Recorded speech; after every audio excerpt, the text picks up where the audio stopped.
you, darling sister. Hello to all who are new to the channel. I'm Val with Eternal Transformations Tarot. And this is Mandy Pants, my psychic sponge. Yes, you are. I put her on the thumbnail just because I love her all cuddled up on her blanket. She loves her blanket. However, y'all, I'm going through menopause right now, and I'm going through these crazy hot flashes, circulation issues, so I'll be freezing cold. Like last night I couldn't get warm enough. Even though the temperature has been better than it's been in months. It was probably like summer for some of you guys. It was in the 70s. And the humidity's rising, and then this morning, like last night at 3 a.m. I woke up, or this morning at 3 a.m. I woke up, I'm telling you, it was burnt. I've heard it from my grandma, I've heard it from my mother, but till you experience this burning from the inside out, Lord have mercy. I lived in my freezer from about 3 to 4 a.m. I just had my head in there. Yeah, the hot flashes are bad. And I was starting to think about how much my menopausal state's affecting, right? My depressive issues. You know, how many people how many women have gone crazy during menopause? I'm already borderline, right? Borderline. So today, because I've got this awesome chemical fluctuation going on, we are also going through a lot of fluctuations within the stars. And what does the Bible say, y'all? For my Christians out there, let us give them the stars so they will know what is to come, right? And there's so much going on. And on top of that numerology, when we look at 2021 being the year 5 of intense change and breaking down of social constructs and old orders that no longer serve the greater good. That doesn't mean we scrap everything. Okay? We have a lot of stuff that works, right? We don't have to reinvent the wheel. We're changing beautifully. These social constructs are not, remember what I always say, as above, so is below. Not me, that's not me, you all know that. But as above, so is below, but micro and macro. Okay, this applies to so many different things. What's going on in the outer universe, what's going on in the heavens above that, is what's going on a micro level within you. But it's also going on what I consider to be also a semi-micro level when you think of the planet. And when I say semi-micro level, the planet is nothing compared to the universe in itself, to the galaxies that are out there. But what's going on in our world around us, okay? So I have a few notes of channeling here. Just more, not barely a few notes. I barely had a little bit of time, and they started just tagging me like, don't forget to talk about this kind of thing. But there's no expansion like I usually have when I do my heavy channeling. So 2021,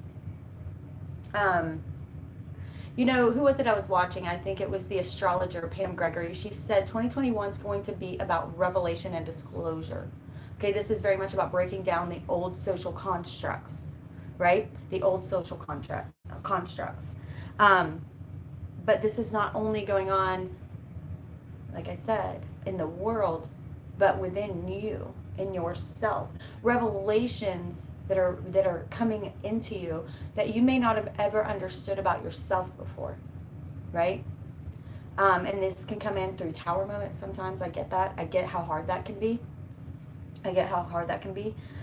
This is very much about Pluto is going to be burning through the rest of Capricorn. This is going to really go on through 2023, 24, but Pluto is really burning through the rest of the horoscope, the rest of Capricorn, changing up this old social order. Pluto is further out. It moves very slowly in this changeover that's happening, but it is happening, and this is what I'm talking about here. And many tarot readers out there, we are not here to tell the future. We are here to tell you what's going on in the star system and what our intuition is saying to us to help you to better prepare yourself, It's not about saying, here's what's going to happen to you in the future. It's about saying, here's where the construct is coming too, and how you can react to it. It's not about what's coming. It's about how you react to what is coming. Does that make sense? It is not about what's coming. That's not the point. The point is how you react to what is coming, how our world reacts to what is coming. There's something else I want to talk about here briefly. And we're going to pull some cards today. Let me go on and get into this. We're going to pull, because we did the Saturday Night Live thing. And good morning, Nicole, Amy, Heather. I usually get on here and say good morning. I apologize. Joy Lynn, darling, you said some stuff. I always go back and read the comments. I can't read them here, or it disrupts the quality of the video for people that watch it later. However, I go back and I do read every comment. I cannot tell you, there's not one time I haven't cried. And I will tell you guys, Jimbo will watch like maybe one a month with me, and this was his favorite so far. So he really enjoyed the night live. He enjoyed y'all's comments. I was reading them to him as they popped up. He enjoyed the live itself. So Joy Lynn, you had some amazing things to say. You gave me some wisdom on some. It's so funny how wisdom can sneak in like a fart in the wind and just hit you out of nowhere. And it's a clédon, right? A clédon, an innocent oracle. So Joy Lynn, you have no idea what's going on in my life, like how the thing you said affected me very directly and personally, because there's no way you could have known. I haven't shared that on the channel. However, you said something that was pertaining to you. It had nothing to do with me. However, you were a clédon in that moment because it affected me and changed me greatly. A clédon is an innocent oracle. So basically, God is speaking through an innocent. That's why we must listen to the things going on around us. Someone at work may be saying something in the cubicle next to you, and there are 3 words that just hit you and vastly change something and your trajectory going forward, right? They change your decision making. So thank you very much, Joylyn, for that. Beautiful. Good morning. Caitlin, sister, good morning. Empathic Starseed, my darling, good morning. Pacificate. Cannot start Sunday without Pacificate. I did I have to say this. I'm doing a hair treatment, so the oiliness in my hair, it's from a conditioning treatment. Also, who likes washing their hair? Y'all have seen my armpit hair, so you don't care. It's cool. Tracy Breeding, good morning, my love. Good morning. Marissa, DLS, my darling. You had some great wisdom last time, too. Beautiful. Shala Radio Lady, as always, my sister. I love you so much. Thank you for being here. And, oh, golly. Now every time I look at my glasses, I'm like, where are they at? Shala told me to get them. Every time. I forget. Eternal Dreamer, darling, hello. Can Dark Soul, hello, my darling. Welcome to the channel.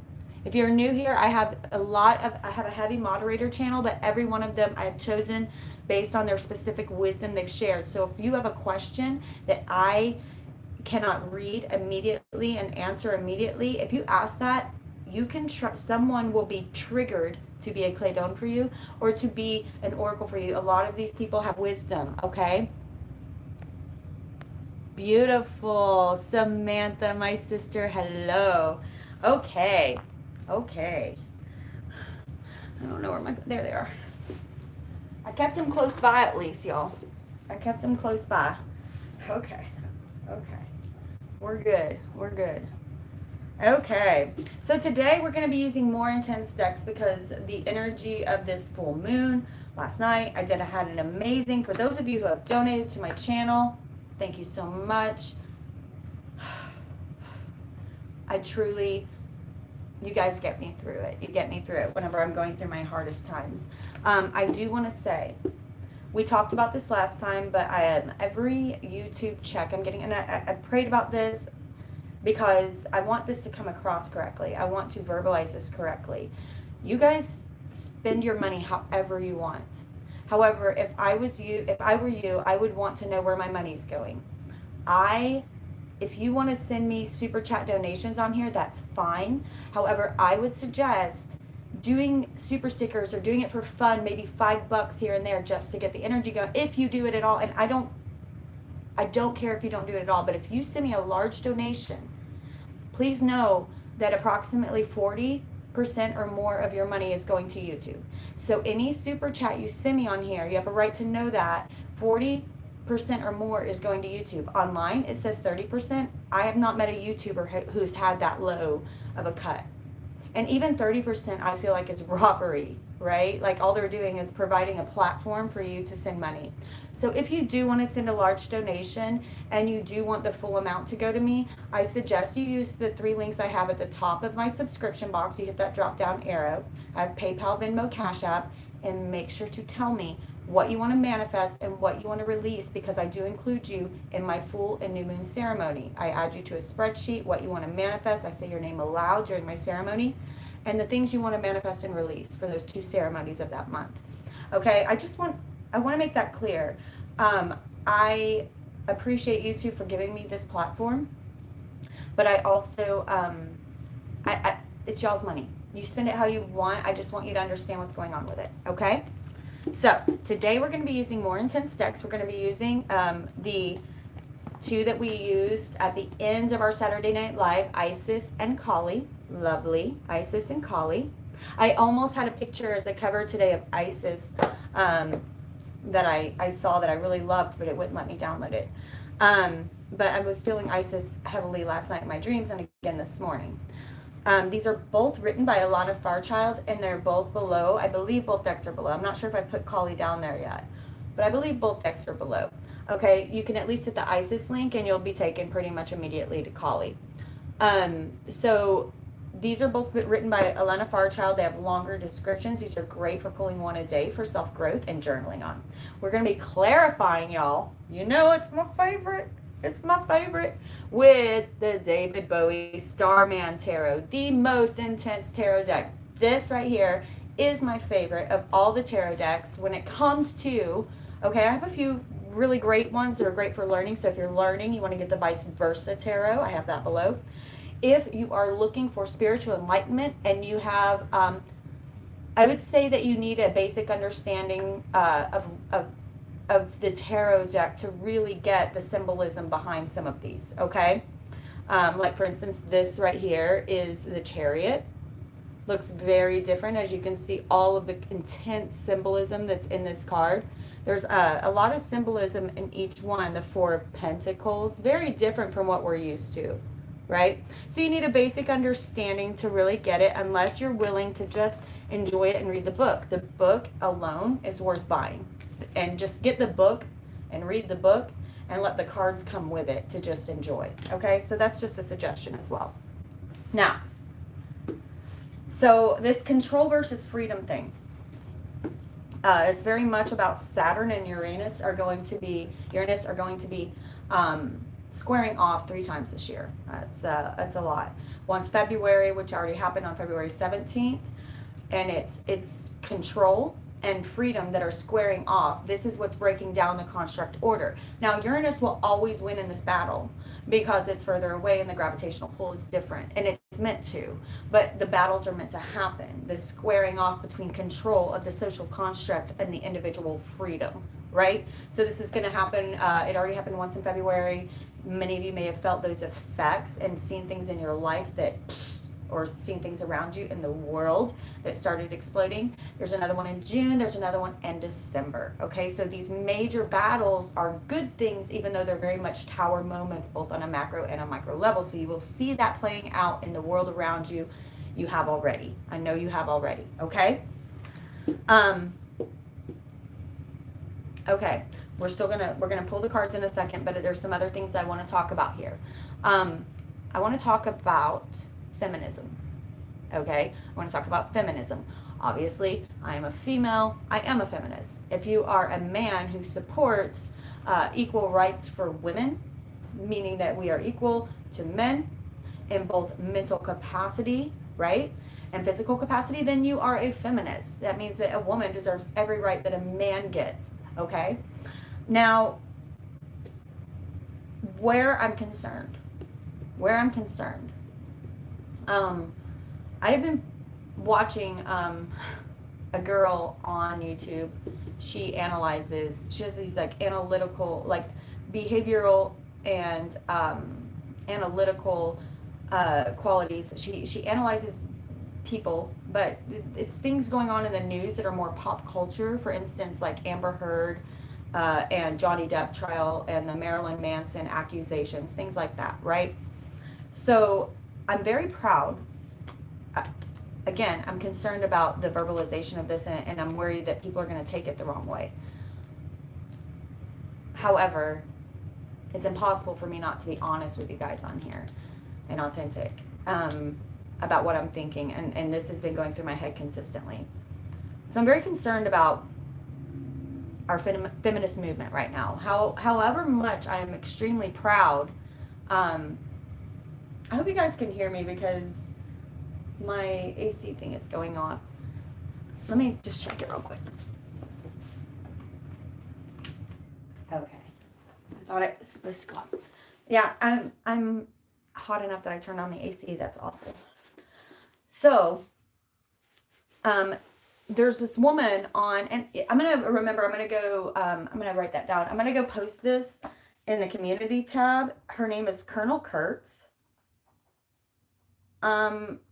I am not a big pop culture fan. I generally could care less what's going on with whatever millionaire actor and actress are fighting or being accused. Frankly, it has nothing to do with me, and it doesn't help in my self-growth. So it was very strange for me to be drawn to this person. I'm a very analytical person though, and I got stuck on her videos. She has this mind that works like mine. In many ways, she's extremely well. She speaks her mind in a way that I can understand. However, she triggered me multiple times during her videos, but I still couldn't get enough. She triggered me, but it was amazing how authentic she was. She was like, I know that some people are going to be triggered by this. So I'm going to also preface this with saying, if this triggers you, I encourage you to continue through the thought process with me, okay? To continue through the thought process with me here. Now, she said something that stuck with me. She said she thinks that feminists of old, okay? She said it just like that. Feminists of old would be very concerned and pretty upset about the way our feminists today are victimizing ourselves, right? And let me clear this up. I'm not saying, okay, so the Me Too movement, beautiful, it's powerful, and it needed to be done. Okay, I'm not talking about like Harry Weinstein or anything like that.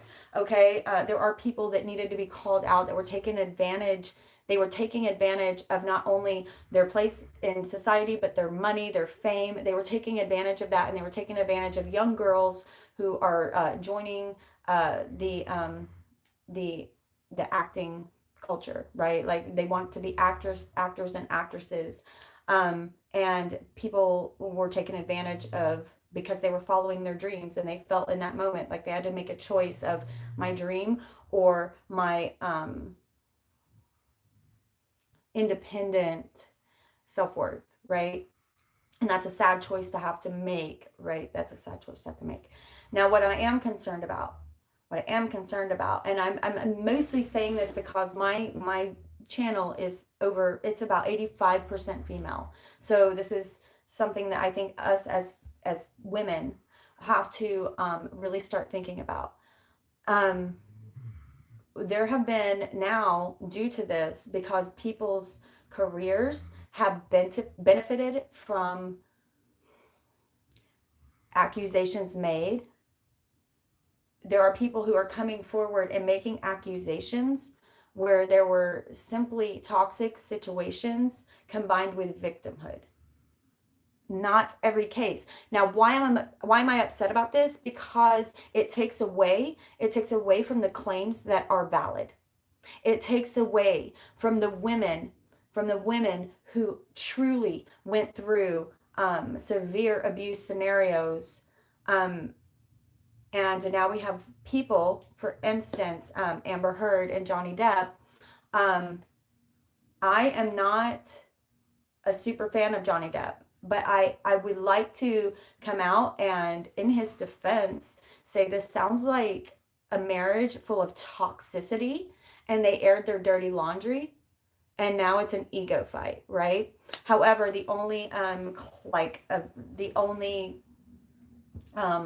lawsuit that I see that has any worth is Johnny Depp's defamation lawsuit of Amber Heard, in the amount of $50 million, which is like half as much as what she is filing against him. It's very strange when it turns out, when proof is shown, she is the abuser. And if you would like to go watch the tapes, it's all over YouTube. He got fired from Pirates of the Caribbean and Beast of Fury, or whatever that other one was.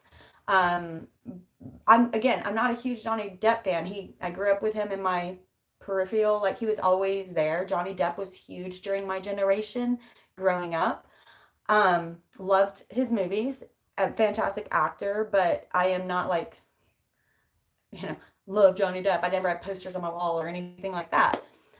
What I am saying, I think he's a great actor. I like him for his acting skills, but I don't know anything about him really.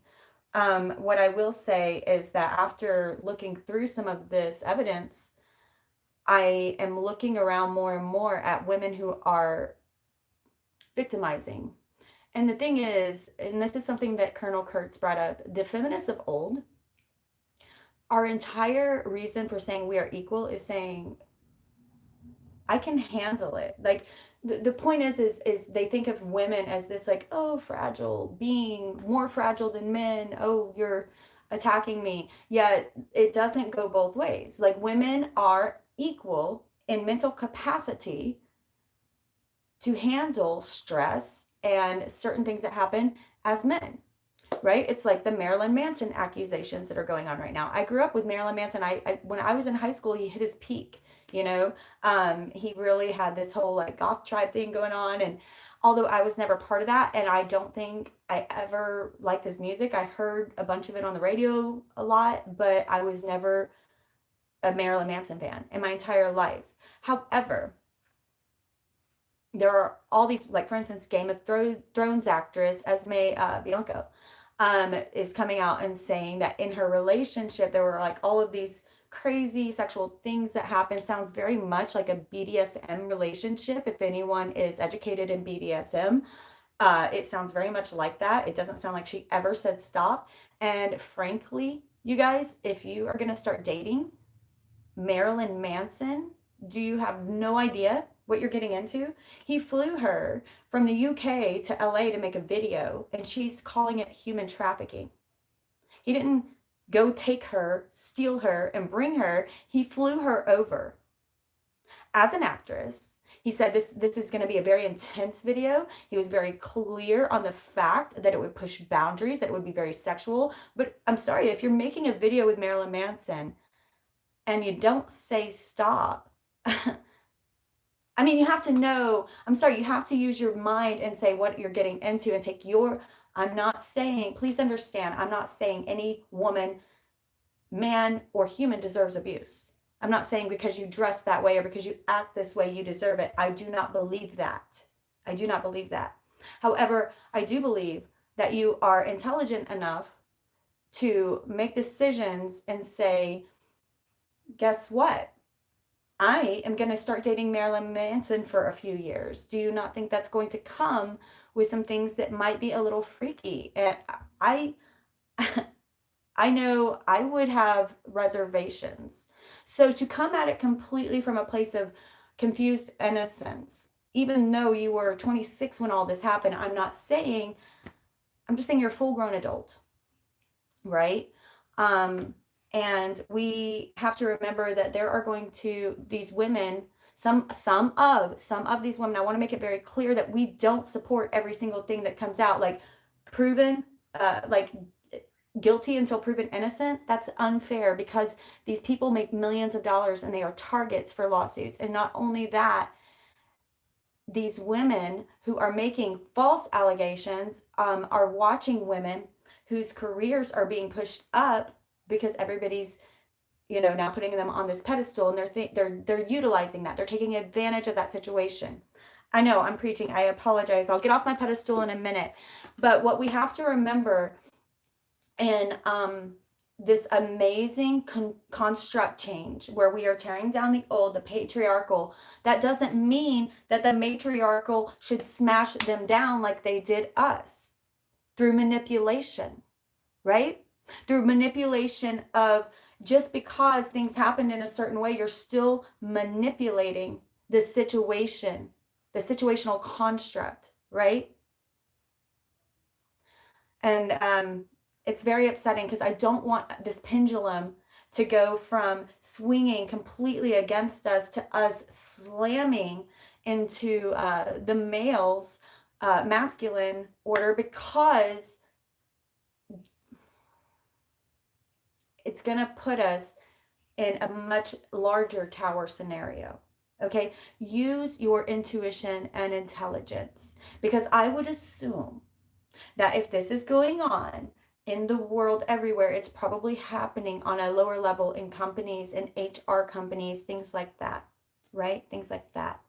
I was watching an episode of The Good Doctor, and a patient who had a tumor, they didn't know that yet, but a patient that had a tumor was making her make bad decision calls, basically, kissed her doctor, who's an autistic doctor. She kissed him, and he was, whoa, whoa, whoa, what is, she has a husband, she goes, I don't know why I did that. They didn't understand why, but the point was, he went and told his boss, and he said, should I tell her husband that she kissed me out of nowhere?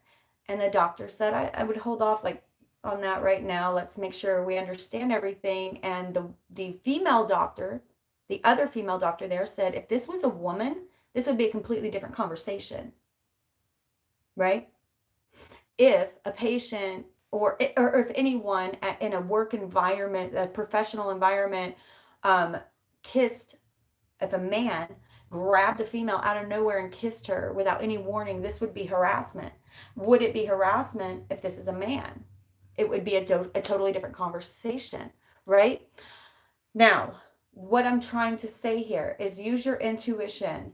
Understand that just like throughout all of history, there will be people, especially people who are actors and actresses and in the focus of media, because these people tend to be more attention grabbing. They tend to have issues with attention. They need more attention. Not to say there's anything wrong with that. Most of them have learned how to channel this in a way that's made beautiful art, right?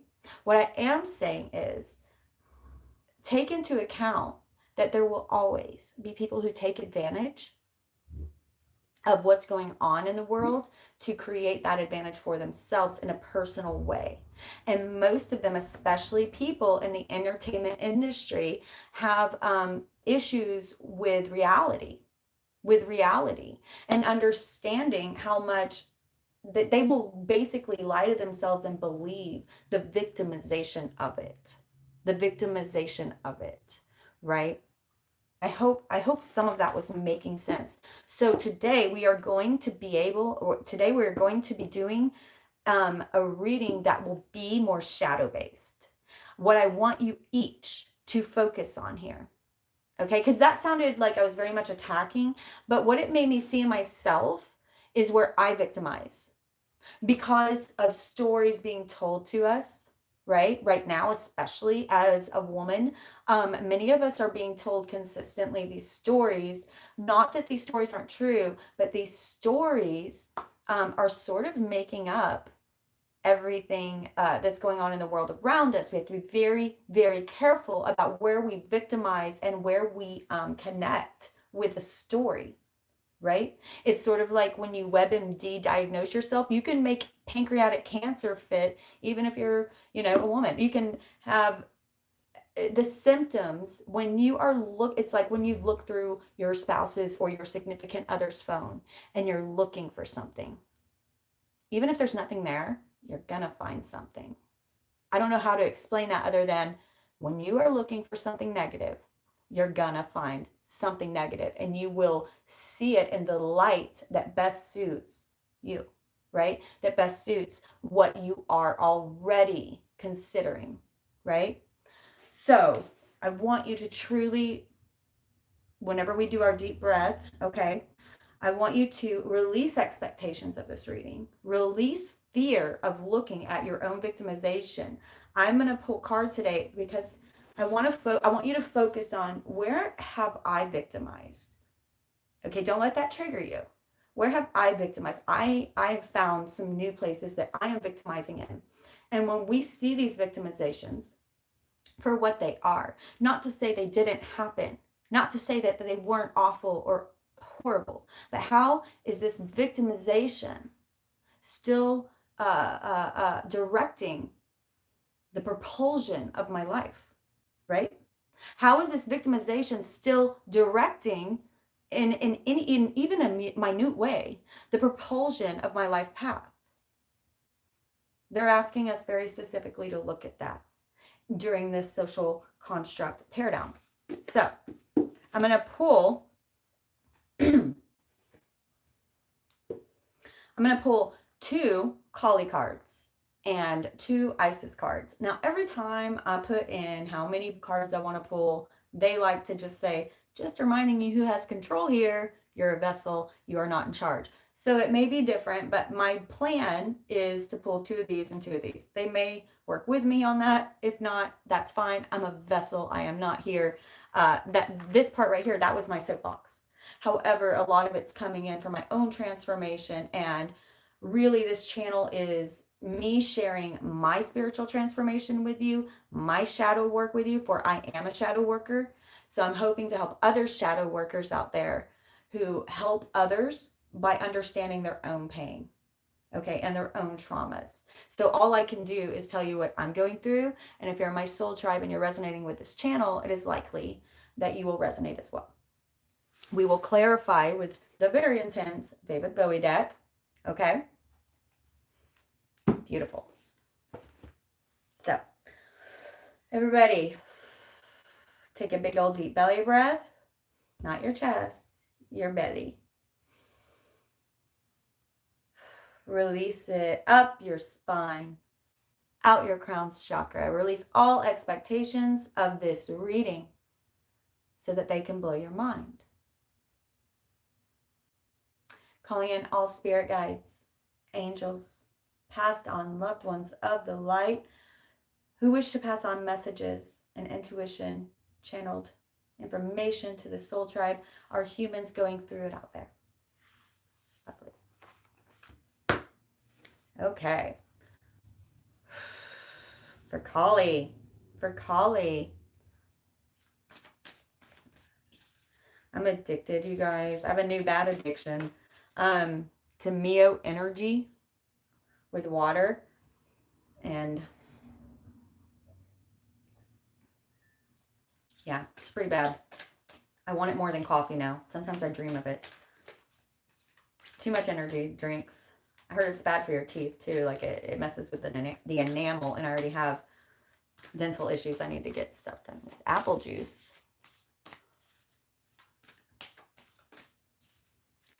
Okay, for Kali, please speak to me. What would you like to say? What would you like to say? This is going to be mostly for shadow work. That doesn't mean there's not going to be amazing, positive insights here, but I want you to listen to what's really speaking to your triggers. Okay, what's really speaking to your triggers. So normally I say which one, what card. There's going to be one. There's going to be one card that gives you a twirl in the belly, a clench in the heart, a lump in the throat. Something will give you this minute intuitive trigger. Today I want you to focus on what's triggering you almost in a negative way. Okay, so we can look at some of our shadow stuff. And if you want to go back later and see what's triggering you in a more positive way, that's fine. But I want you to focus today on your more uncomfortable triggers that make you want to go, ugh, you know? So if there's a picture that you don't like and you're like, that is not my card, maybe that's the one to listen to. Maybe that's the one to listen to today, just today. Spirit, Kali. Oh, there it is. Oh, and I say that, and here's a lovely picture. There's no way this would trigger you in a bad way. Blue Tara.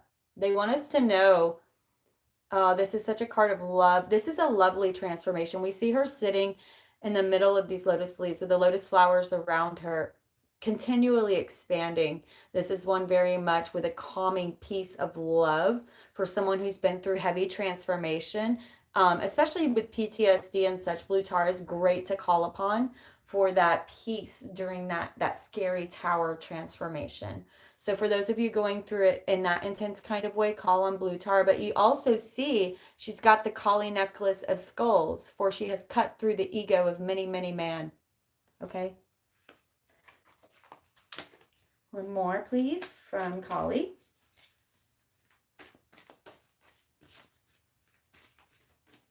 One more, please, from Kali.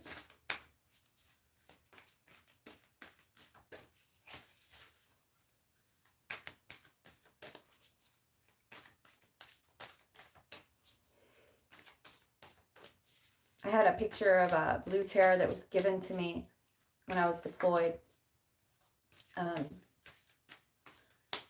by a fellow service member in the Air Force who is Hindu. And it really got me through a lot. I think it's so funny today is the one day they're not showing us all the scary images, even though I said that maybe that's exactly what should happen. Debbie Makali. Debbie Makali. Lovely. Look at the baby. And there's some sort of eclipse happening in the background with the prayer beads hanging down. Isn't that adorable?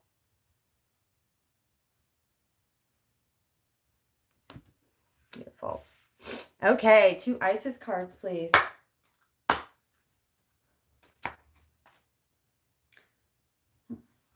It's very interesting. I want to keep this card because it came out twice during the pre-shuffle and I just cut the deck, as you saw. I think I will. Proper burial for freedom. Proper burial for freedom. This very much reminds me of the feminine and the masculine again. It's also putting to bed fully your PTSD, like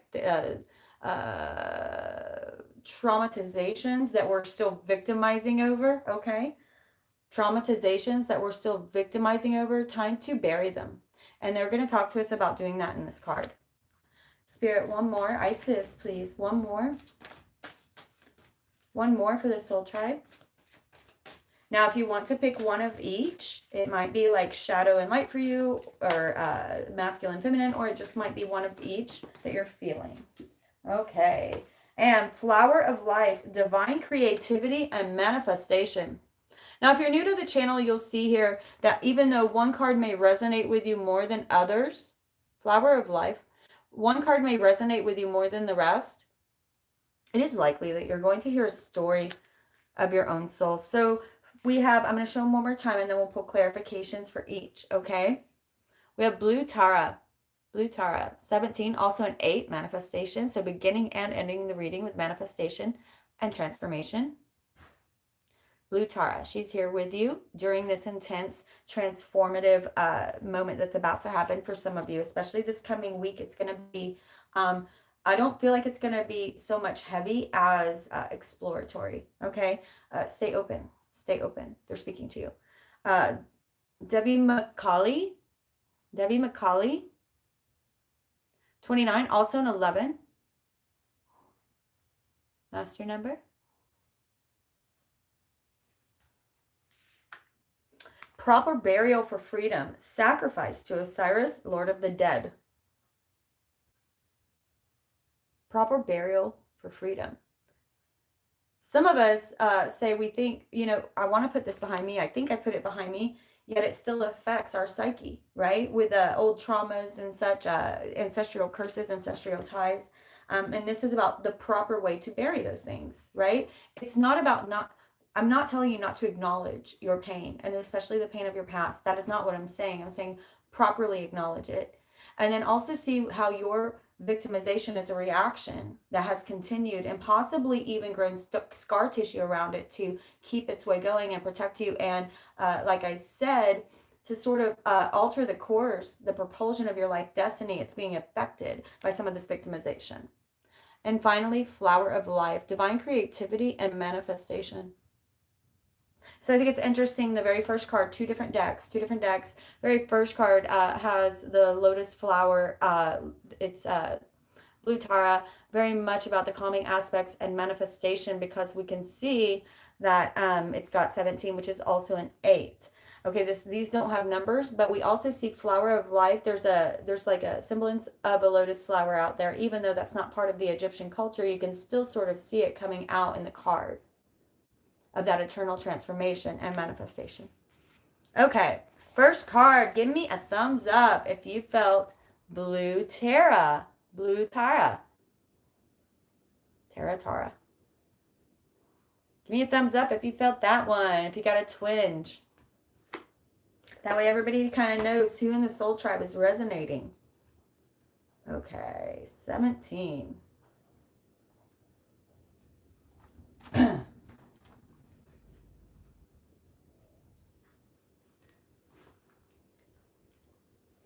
Now, as I've told you, if you want to buy these books, they're there's not a word in here. I wish I could read the whole thing to you, but they're extremely long. They're like 3 pages long, right?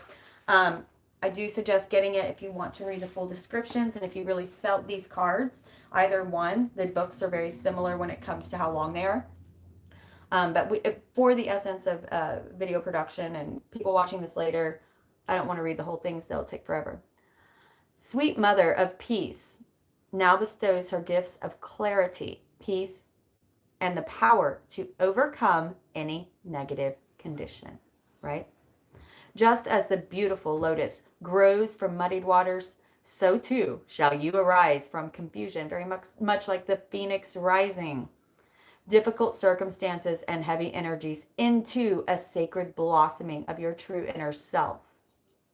If you feel held back or slowed down by your circumstances, remember that your soul has the ability to process all experiences and to become stronger. Your soul, I'm going to repeat that, has the ability to process all experiences and to become stronger in doing so. Not more victimized, but stronger.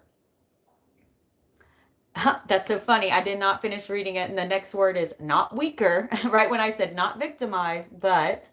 So if you feel held back, slowed down by your circumstances, remember that your soul has the ability to process all experiences and become stronger, not weaker, through doing so. This oracle indicates a healing and positive prediction for a peaceful future.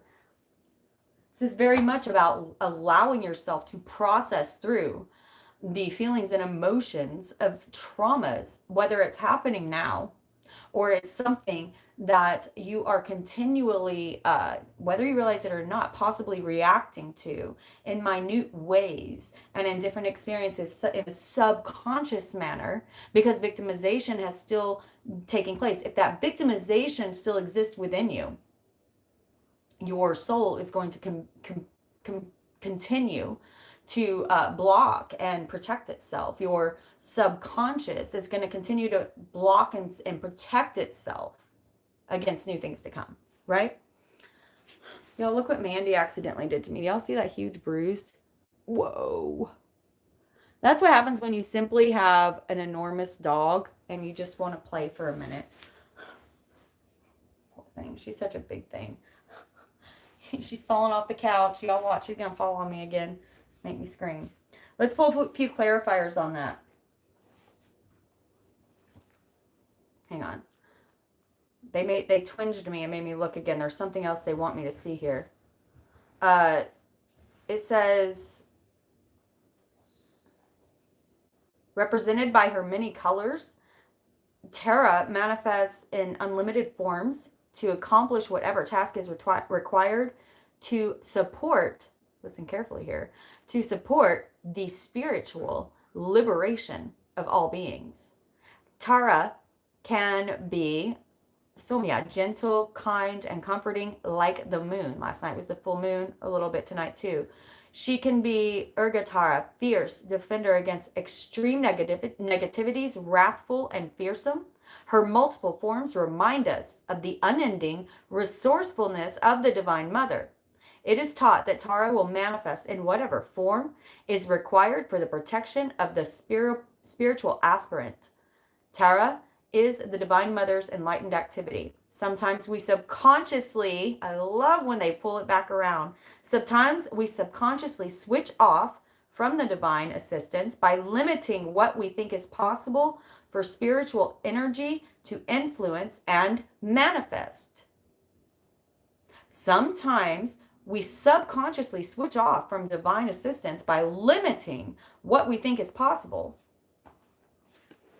due to many different reasons. But a lot of this, you don't understand how much your victimization is not something to hold on to, like a nice sweater that protects you, or a protective garment.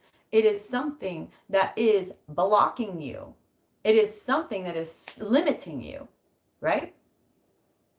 For as much as it protects you, is exactly in balance, because everything in the universe truly does have balance, whether we see it or not on a conscious level. Whatever it is doing to protect you, it is also doing to limit you. So make sure that you are seeing this clearly. There is a pendulum swing here. There is a pendulum swing here. Ask yourself where you are on that victimization pendulum. Okay? Let's pull a few clarifiers, please.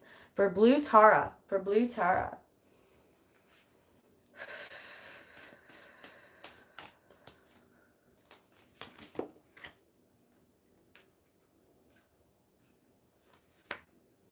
Okay, I'm going to talk about him in just a second. Princess of Swords. I like this connotation of it. Princess of Swords. Notice how she's sort of sitting atop something here, with the whole city over there able to outlook. She also has very strong intuition and is able to connect with the other side. Very, very common that Princess of Swords stands for a person who may be psychic and maybe gets intuition from past on loved ones, especially, or spirit guides who are wishing to assist you in your transformation. And notice down here that there is a mask. There is a mask that has been removed. It's like she's seeing herself clearly. She's seeing herself clearly. Next out is the Hanged Man.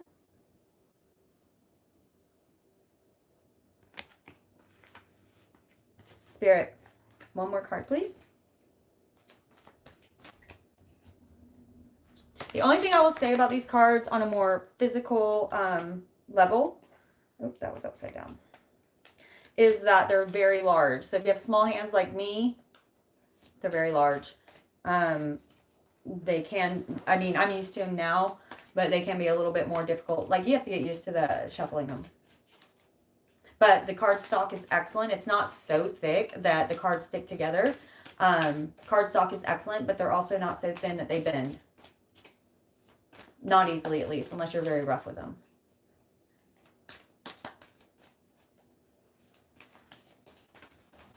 One more, please, for Blue Tara. Too many. Okay, a lot came out, but this one's the only one that was up. I don't know what it is. Ah, yes. Ace of Cups. And look how similar. Okay, we're talking about an oracle by a totally different author. This was done by a man. But look at the similar sort of coloring. You see the lotus flower down there, right? Isn't that beautiful? Beautiful. Okay, so we have this intense mental energy that has been going on for you. If you pulled the Blue Tara card, this intense mental energy that has been going on for you. Some of you may have been really trying to cut through some of your old ancestral ties and trauma, right? And a lot of this is not only in what's going on in the world around you, but especially if you pulled this card, this is very much someone who is now learning. Okay, thank you. I've got a spirit guide here talking. Someone out there is now learning that they have had these gifts their entire life. However, they have not understood them as gifts. They maybe occasionally, you may have even been diagnosed with some sort of mental disorder, not anything serious. It may be something more serious. I'm not saying stop your treatments or medications. What I am hearing, or like they're showing me weird images.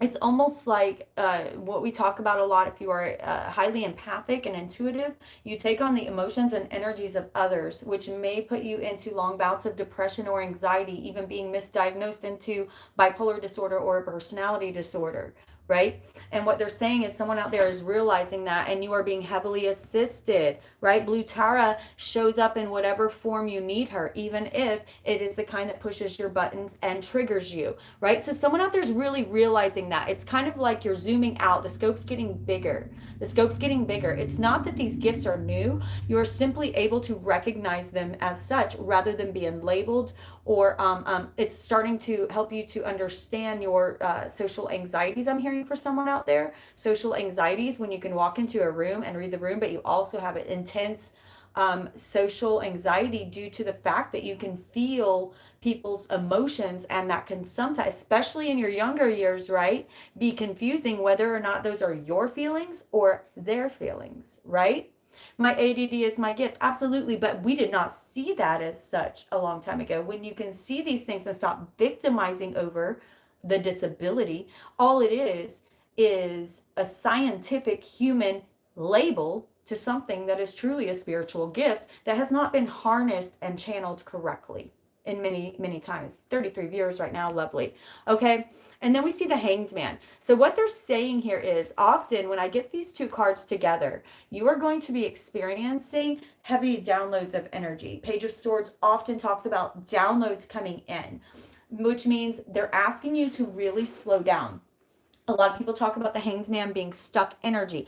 I don't necessarily feel that with these two coming out and then the Ace of Cups right after, because these two, they're feeling congruent. So you see like this intense energy right here, and there's this sort of symmetry of energy, this lightning coming down. It's almost like flowing through the entire macro, right? And you are feeling this on a more heavy and energetic level, right? They are assisting you with this. And they are telling you that sometimes, my darling, you will have to wear a mask. Okay, thank you. They're showing me very specifically this mask is a positive. Okay, this mask is a positive. They're saying when you go places, especially those of you who suffer from heavy empathic abilities that make you feel what others are feeling, when you do that, you need to put your mask on. It's an energetic mask. It's an energetic mask. And what that means is, like, let's say you're meeting some friends after work for happy hour, or you're going to church, or you're going to a concert, or you're going to the store. Whatever it is that you're doing, if there's going to be a lot of people in there, specifically a lot of people that you don't necessarily know on an energetical level, you need to take care of yourself appropriately. This is part of taking responsibility for having these amazing gifts. We all have them, but your mud is coming off the flashlight. So now you must start taking control and mastering them, for they are powerful. They don't only affect you, but you will soon be able to have the ability to affect others with your energetic frequency. You must know what you are taking responsibility for. When I'm talking about putting on that mask, act like you're going to a masquerade. Okay, act like you're going to a masquerade. When I am, throat chakra, when I'm getting out of my car to go into a place where there are a lot of people, and I know the energy, especially if it's a place where people are drinking alcohol or there's going to be intense emotions that are heightened, right? The funny thing is, I was a bartender for years and years, so you never know if those emotions will be heightened. It's just, how did they feel when they walked in? Were they depressed? You don't know what's going on in their life. Were they depressed? Were they anxious? Were they excited? All of those things are going to be heightened, multiplied exponentially, right? So what you do is you say a quick prayer. It takes 30 seconds. Take that big old deep belly breath up your spine, out your crown chakra. Release all expectation of the experience you are about to have, and be thankful for it no matter what comes. And then also ask them to protect you with light. I always imagine putting on a cloak like Little Red Riding Hood would wear, except for it's not red, it's white, like of light. And I put my hood on of cloaked energy. And I love this idea of maybe you can put on a masquerade mask. No one can see how powerful you are. That is basically saying, my intent is for my energy not to commingle with others unless I openly invite it. unless you accept that. If you get stuck in a situation where you weren't prepared to do this prayer, go into the bathroom and do it right away when you start feeling that intense amount of emotion that is flowing through you and you can't control, or you feel like you can't control. You can. You can. Go into the bathroom, put on your cloak, put on your masquerade, energy eyewear, whatever that is for you. Blue Tara is saying that intensely. So they're also saying to slow down and maybe take yourself out of some of these situations for a while. As your energetic light is growing and expanding within you, there will be adjustments in your physical body and physical energy field that will need to be made, right? So this is an intentional slowdown, not so much stuck, right? What do I always say about the Hanged Man? It reminds me very much of Odin of Old Norse mythology, who hung upside down from a tree for 9 days without food or water for the wisdom, for the knowledge of the gods, right? He cut out his eye for the wisdom of the gods. What kind of sacrifice would you make for the knowledge and wisdom of the gods? Because I would give so much more. That's what they say on that show Vikings. He says, I would give so much more. And his intensity in that moment is spectacular, because I've felt it deep within my spiritual being. So you see here in the Hanged Man, he's very much there by choice.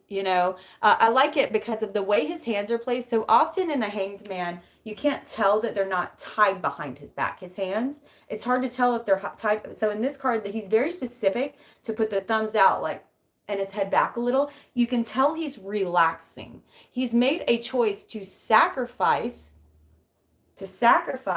a few social events, right? A few parties. Not that we're not already with Corona and everything, but he's made this choice to intentionally sacrifice. You can see his laid back nature, right? Sorry, I need my glasses. These cards are awesome. I wish I had my magnifying glass so I could show you all of the symmetry. Okay, and we also see here the gold coins are coming out. Maybe a sacrifice of money that he's made, right? To go within and to get the knowledge of the gods. So there's a lot of energy. Remember this comparison I made? There's a lot of energy that's going to be coming into you. And if you're out there all willy-nilly, not knowing what's going on, you're going to feel out of balance. You're going to feel crazy. You're going to start making choices based on immediate reactions that are not completely true, because you are becoming more sensitive to the energy around you. And so therefore you must take care of yourself accordingly. You must take care of yourself accordingly, right? Because if you do this energy right, notice this. If you do this right and you are responsible for your emotions, your reactions, and your energy, your own energy, then we will see this transformation taking place in a very beautiful way. My cup overfloweth with joy and energy, and we see the connection that you will suddenly have. But look, it's a very geometrical connection. It looks kind of like the Kabbalah tree of life, but with less, it's not as long. It's got less, whatchamacallits. Okay. But we see this connection into higher self and the world around you. But notice how it's more of a choice connection. This looks like, right? Whereas if you are prepared for that and you take care of yourself, you go within, then you will be able to learn to control this new power. It's sort of like whenever a child is learning dexterity. They don't know how to hold, they drop their sippy cup. There's a reason that there's a lid on baby cups. You are learning something new. You are creating the defined muscles within your energetic abilities. And in doing that, you need to give yourself parameters, which means you can't go to certain places that are going to, without putting on your energy cloak and your mask. Okay? I know that these things, you have to do these things, but make sure you're taking care of yourself in the process so that you can really enjoy this Ace of Cups energy. So basically what I'm seeing here is you are going to be experiencing a heavy amount of channeling energy, psychic abilities, and general energetic sensitivities, and you must take care of yourself accordingly. This is your responsibility. This is your responsibility. They can't do that for you. Many of you are asking for the gift of this psychic ability, of this empathic understanding and energy upgrade. of these downloads, yet you're not taking responsibility for those gifts. They will not give you more until you start to do that. Okay? Until you start to do that, until you start to take care of yourself. Thank you, Sister Christina, so much. Thank you. Absolutely. Okay. Yeah, I'm definitely feeling some ace energy coming out in general. So we love that, because who doesn't like aces, right? My cup overfloweth. I need, for me specifically, y'all, I really need me some Ace of Wands. Screw the love and the money and all of it. I need some passion. Like, I don't just mean like, I mean passion, zest for life again. That's what I need. I need me some Ace of Wands. So I'm feeling that energy coming. It's not quite here. They're saying first, we need you to take responsibility for these energy upgrades and downloads that we have been giving you, that you have been asking for. Am I correct? How many of you not only have been asking for, but accept these energy upgrades and downloads? If you accept them, if you want them, if you are asking for them, that means that your level of responsibility has risen. That means you got to start taking care of yourself. You got to start taking care of you before everyone else. I know how hard that can be for some of you, especially my empathic people, but that is the sacrifice. Can you believe it? The sacrifice is to take care of you first. Can you believe it? That is the major sacrifice for my mothers and fathers out there, for anyone who's a very empathic individual. This is a true sacrifice for many of us, because we are used to taking care of everyone but us. But you're really screwing up there, and they will not keep giving you gifts if you don't start taking care of the vessel. Imagine if everyone took care of themselves. The best way to teach is to show. Take care of yourself. Show others how to energetically take care of themselves by watching you, especially your children. If your children don't see you taking care of yourself, pampering yourselves, taking your baths, how will they know to do those things when they start growing their abilities? Right? Hope that makes sense. Next one out, 29. Give me a thumbs up if you felt a little Debbie McCauley. Debbie McCauley. Oh, look at a baby. I just want to.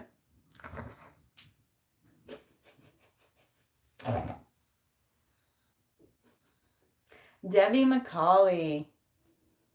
Give me a thumbs up if you felt that little baby. I got a little twinge on that one. Cute pants. Okay. Debbie McCauley. Let's read a little bit of it. And we'll pull a couple clarifiers. He's all shot over here. He's all shot over here.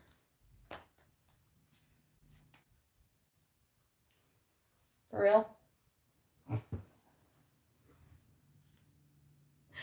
Thank you, Morgan. I thank you so much. Those are perfectly appropriate super chat donations. Let's try not to go, especially anything over like 10 to 15, anything like that, like no more than that. Let's not give YouTube any more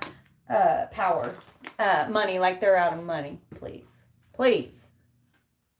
And I want to spread that so you can support, if you want to truly support your local YouTubers, donate to their PayPal account. Don't super chat. This is awesome because it's fun. It gets me excited. It gets everybody else excited. I like the little fox super sticker guy. Okay. Debbie McCauley, number 29. 29. Your nose is cold. Isn't she the sweetest? She has scary teeth, though. Debbie McCauley.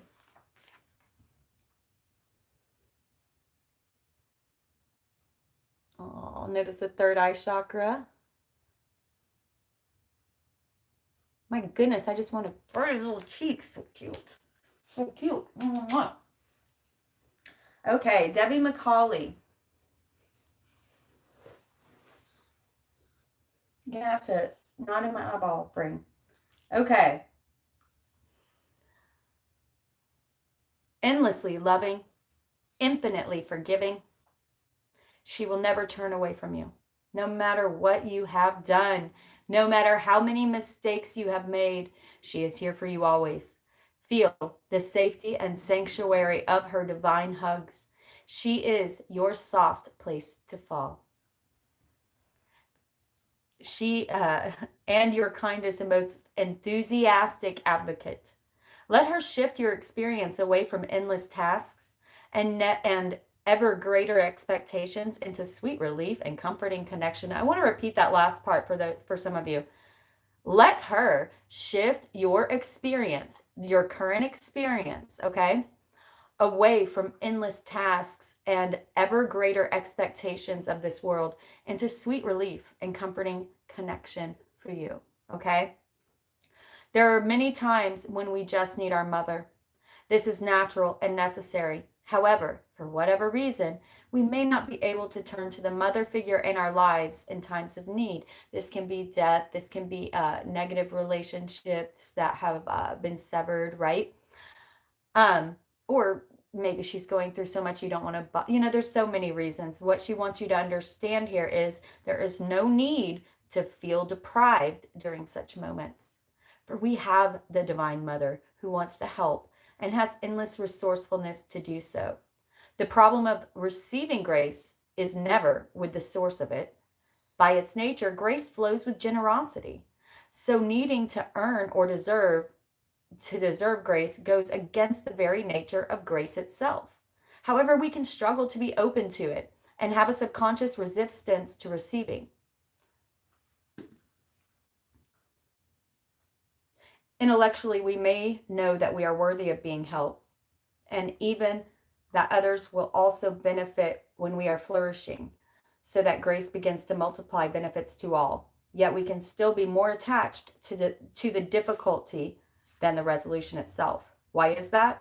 We cannot underestimate the influence of belief systems created in response to childhood trauma and the impact of these unlocked beliefs that can have in our adult lives. The impact that these unlocked beliefs can have in our adult lives. The beauty is that Kali will not only help us identify where we have blocks, she will also help us to liberate the soul by providing us with a choice. You have free will.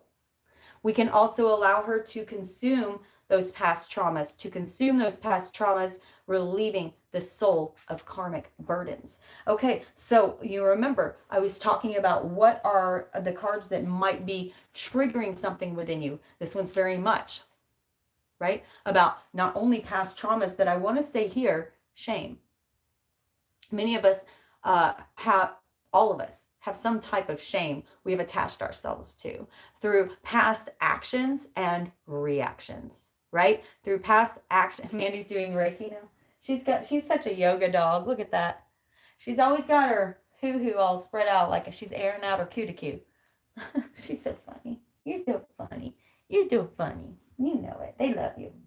You know it. You're a ham.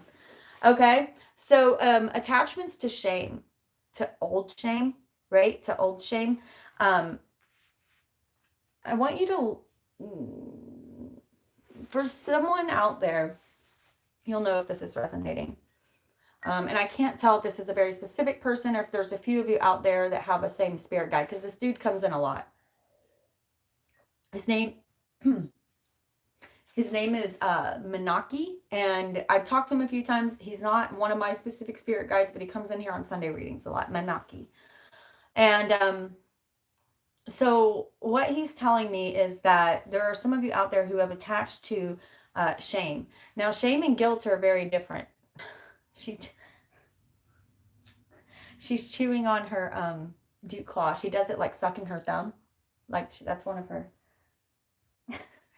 So some of you attach to shame, and I want you to understand there's a difference between guilt and shame. Okay. Now, when you attach to old shameful behaviors or reactions in the past, I want you to ask yourself, are you still doing these things? It's highly doubtful that you're still doing them, right? It's highly doubtful that you're still doing them. And often they are reactions to cycles of trauma that we can't fully, ow, that one hurt, that we can't fully understand, right? So shame is my pacifier, right? Many of you, it's time to start not only let go of that shame, but ask for that shame to be burned through and destroyed, absorbed by your spirit guides, by your God, by your source, by your creator. Okay, to come into your heart and absolve you and absorb, not even absolve so much as burn through those shame. What I was talking about earlier, they are altering your propulsion, the course of direction of your divine destiny. Do you want to allow this to continue to happen? Right? We hang on to shame. I can't tell you how many PTSD veterans I know from the military who have so much shame from simply following direct orders. Survivor's guilt has a heavy amount of shame that there's nothing that they could have done about that, right? However, it's heavily connected and attached to shame, that they didn't die when everyone else did. That's not fair. You know, there were so many better men that died that day other than me. I should have been, you know, there's that kind of shame attached to it. But that shame makes no sense to us or to certain people who don't have that. But for someone with survivor's guilt, they intellectually know it makes no sense. That doesn't change the feeling that's within them, right? So it's time to look at the source of that shame. Let's pull some clarifiers here, please. Let's pull some clarifiers here, please. Princess of Swords, it goes over here. Can we please pull some clarifiers here? For Debbie McCauley, the mother who is there to love you just as if you were a precious new innocent soul, for you are. You may feel like this life has been very long, but you're just a baby. You're just a baby. Okay? And they love you just as an innocent child. You bring the shame upon yourself. It is not brought upon from outside of you. It's you that brings that shame, is something that you assign to yourself as punishment. That is the difference in guilt and shame. Guilt is something you feel bad. You feel a feeling of remorse about something you've done, right? But that can be fixed by going and saying, I apologize, by making amends to that guilt. Shame is something that you put upon yourself as a punishment, upon your psyche, and it's very hard to let go of once you have contracted it, almost like a disease, right? Shame is a bit of a disease.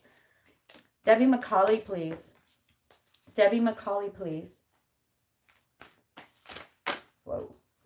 That was too many, and none of them were upright, so I'm not even going to look. Not even going to look. Not even going to look. Shame. I said shame. I'm not even. Okay. The High Priestess. Often hidden things. Things that are hidden.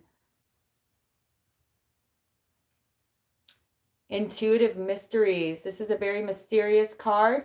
There's a lot of these cards that show this energy source coming down. Okay. And I love how she sort of has this half body of a shaman. We can see like the feathers here, as if hawk or eagle. I think hawk maybe. She has this like shamanistic quality to her. I'm trying to see if I can make sure I get a good focus. Her speech, her mouth is covered. We see her third eye and her solar plexus blowing up, right? And very open, courageously so. Beautiful. I'm going to pull a few more to see what they're trying to say here. Cards usually read better together. But the shame has been hidden for a long time for you. You hide it like a source of shame. Right? No one's just walking around saying, I am so ashamed of this, this, and this. Heck no. You hide that source of shame, even from yourself in ways. You just sort of punish yourself in these minute ways. Shame leads to self-destructive punishment tendencies, they're saying. Okay, look at this. 2 cards. Okay. 2 cards came out. Okay. So we have something is hidden. So the source of your shame itself may be hidden. You may think, I feel shameful. Okay, thank you. You may think, I feel shameful over this action or reaction, but they're saying it goes way deeper than that. They're saying it goes way deeper than that. The source of your shame comes from something much older, maybe even programmed in from when you were a child, okay? There is not this shameful thing that you did does have a root. It does have a root that needs to be looked at, that needs to be discovered, okay? And look at this. This root is deep. This root is deep, okay? They're saying that this Eight of Cups here, right? So the Eight of Cups in the traditional tarot is about walking away from that which no longer serves you. Well, a lot of these things that you pulled into your life that no longer serve you, I'm feeling were directly connected to some of your shame, to some of the things that some of you feel shame over. And it's no longer doing you or the greater good of all for anyone around you. So they're asking you to really look at that and how much that shame has affected so much in your life, right? It is stopping you from getting that Ace of Cups, which we just pulled earlier, right? It is directly connected. When you are feeling that kind of shame, what they are saying is when you are feeling that kind of shame, you will subconsciously not only self-destruct, but block yourself from receiving anything of quality goodness within your life because you are self-punishing, right? You're punishing yourself. But it causes this intense amount of anxiety and depression within your mind, affecting the outside world around you, so that now those who love you are being punished as well, simply because you're going through this, okay? Because when your brain is reacting with depression and anxiety to this extent, because you refuse to walk away from that which is not serving you, right? This hidden source of shame that you need to deal with, you are literally saying no to every new Ace of anything, Pentacles, Cups, Wands, or Swords, downloads, love, passion, right? Money. You're saying no to those things because you are in a self-destructive state of mind and state of soul, right? The wheel's ready to turn in your favor. At this point, okay? Now, I love the 10. Okay, so the wheel in this deck, I love this connotation of it, okay? So here's you, right? The wheel. We all spend times at the bottom of the wheel. We all spend times at the bottom of the wheel. We all spend times at the top of the wheel. But for many of you, you are getting stuck in your source of shame and victimization, right? Shame and victimization go hand in hand. I know it's hard to see that, but they do. They go hand in hand. So, self-destructive natures, victimization, you are, look closely here, you are hanging yourself in a noose at the bottom of this wheel. They can't move you up the wheel as long as you're doing that.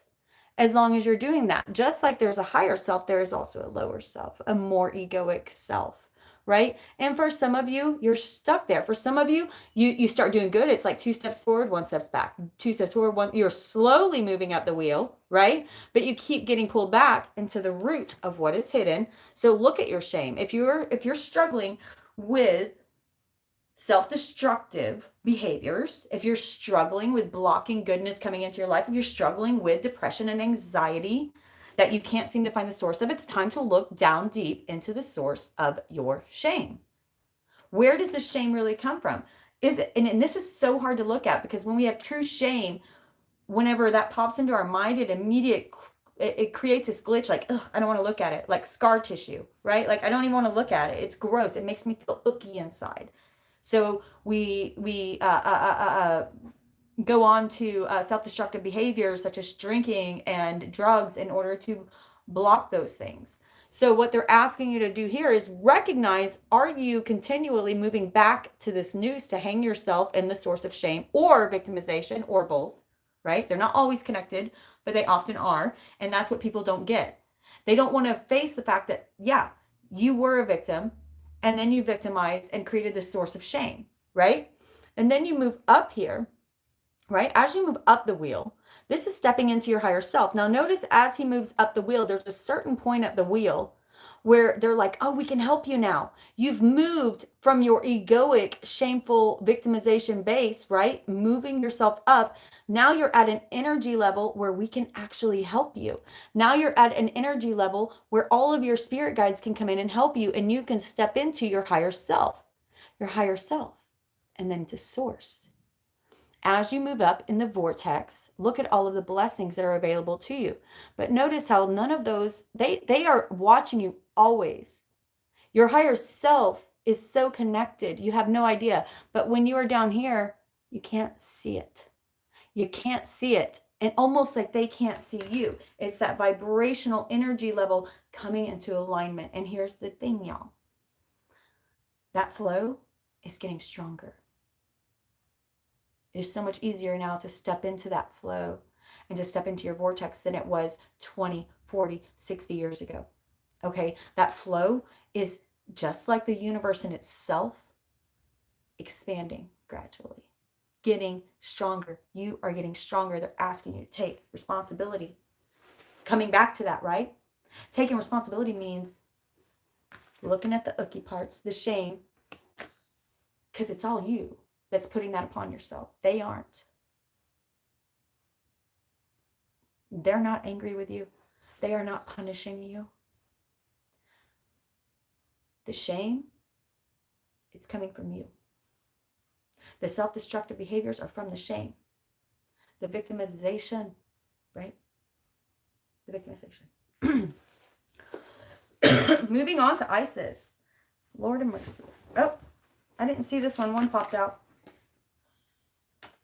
What'd I say? Ace of Wands, y'all. Okay, so you do these things that are blocking your zest, your verb for life. I said I need a little of this. And I'm you guys, I feel all of this stuff with you. I am right where you are. I feel it too. Notice how similar, wow, I never noticed this before. These circles, the cycles of abuse are. The cycles of abuse, not only the cycles of abuse within your family, within yourself, but the cycles you put upon yourself and force yourself to keep living through over and over and over. This self-destructive punishment that you keep putting upon yourself in a subconscious manner, right? In a subconscious manner, when you are simply, they're saying simply able to identify the source of your so-called shame. And I'm saying so-called. I'm not saying you never did anything wrong. I'm not saying that. What I'm saying is they and your higher self would never ask you to continue to live in it. It's only shame because you haven't truly looked at it. Time to be done with that BS. Okay? If we're going to let anything be a fart in the wind, let it be shame. Let's let that be a fart in the wind. Quick to go. It stinks for a minute, but get out of here. Okay? That's how you need to treat shame. Like a fart in the wind.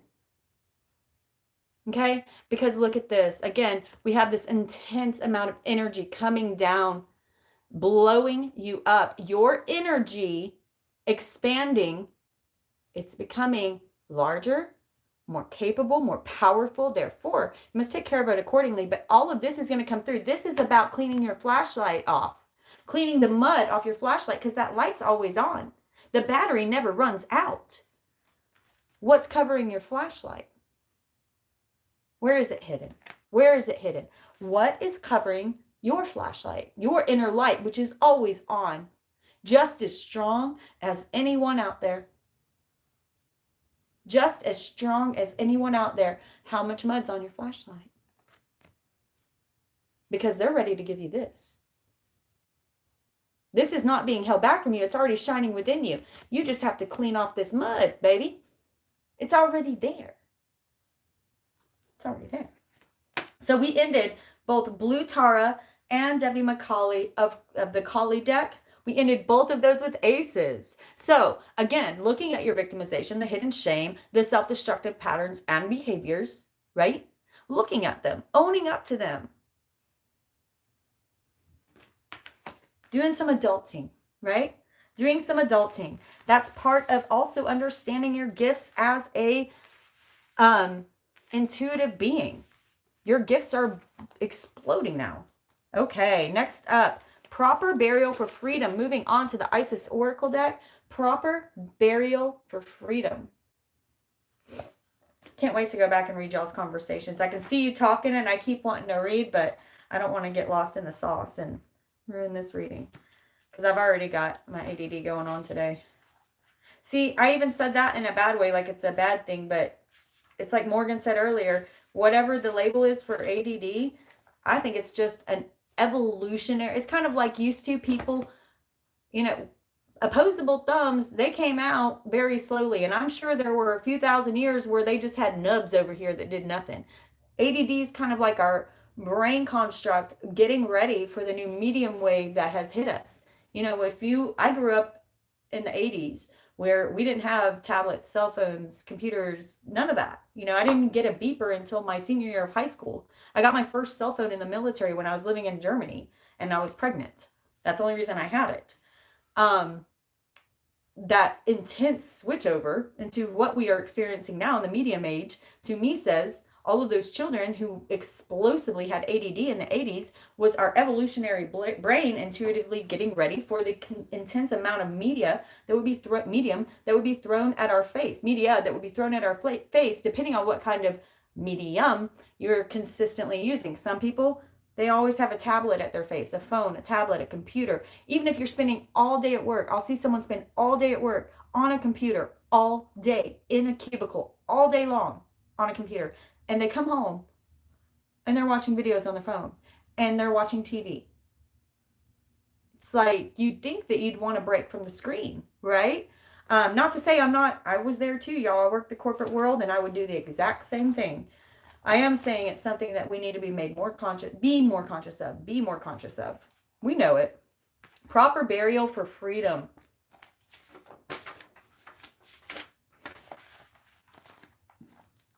Give me a thumbs up if you pulled proper burial for freedom.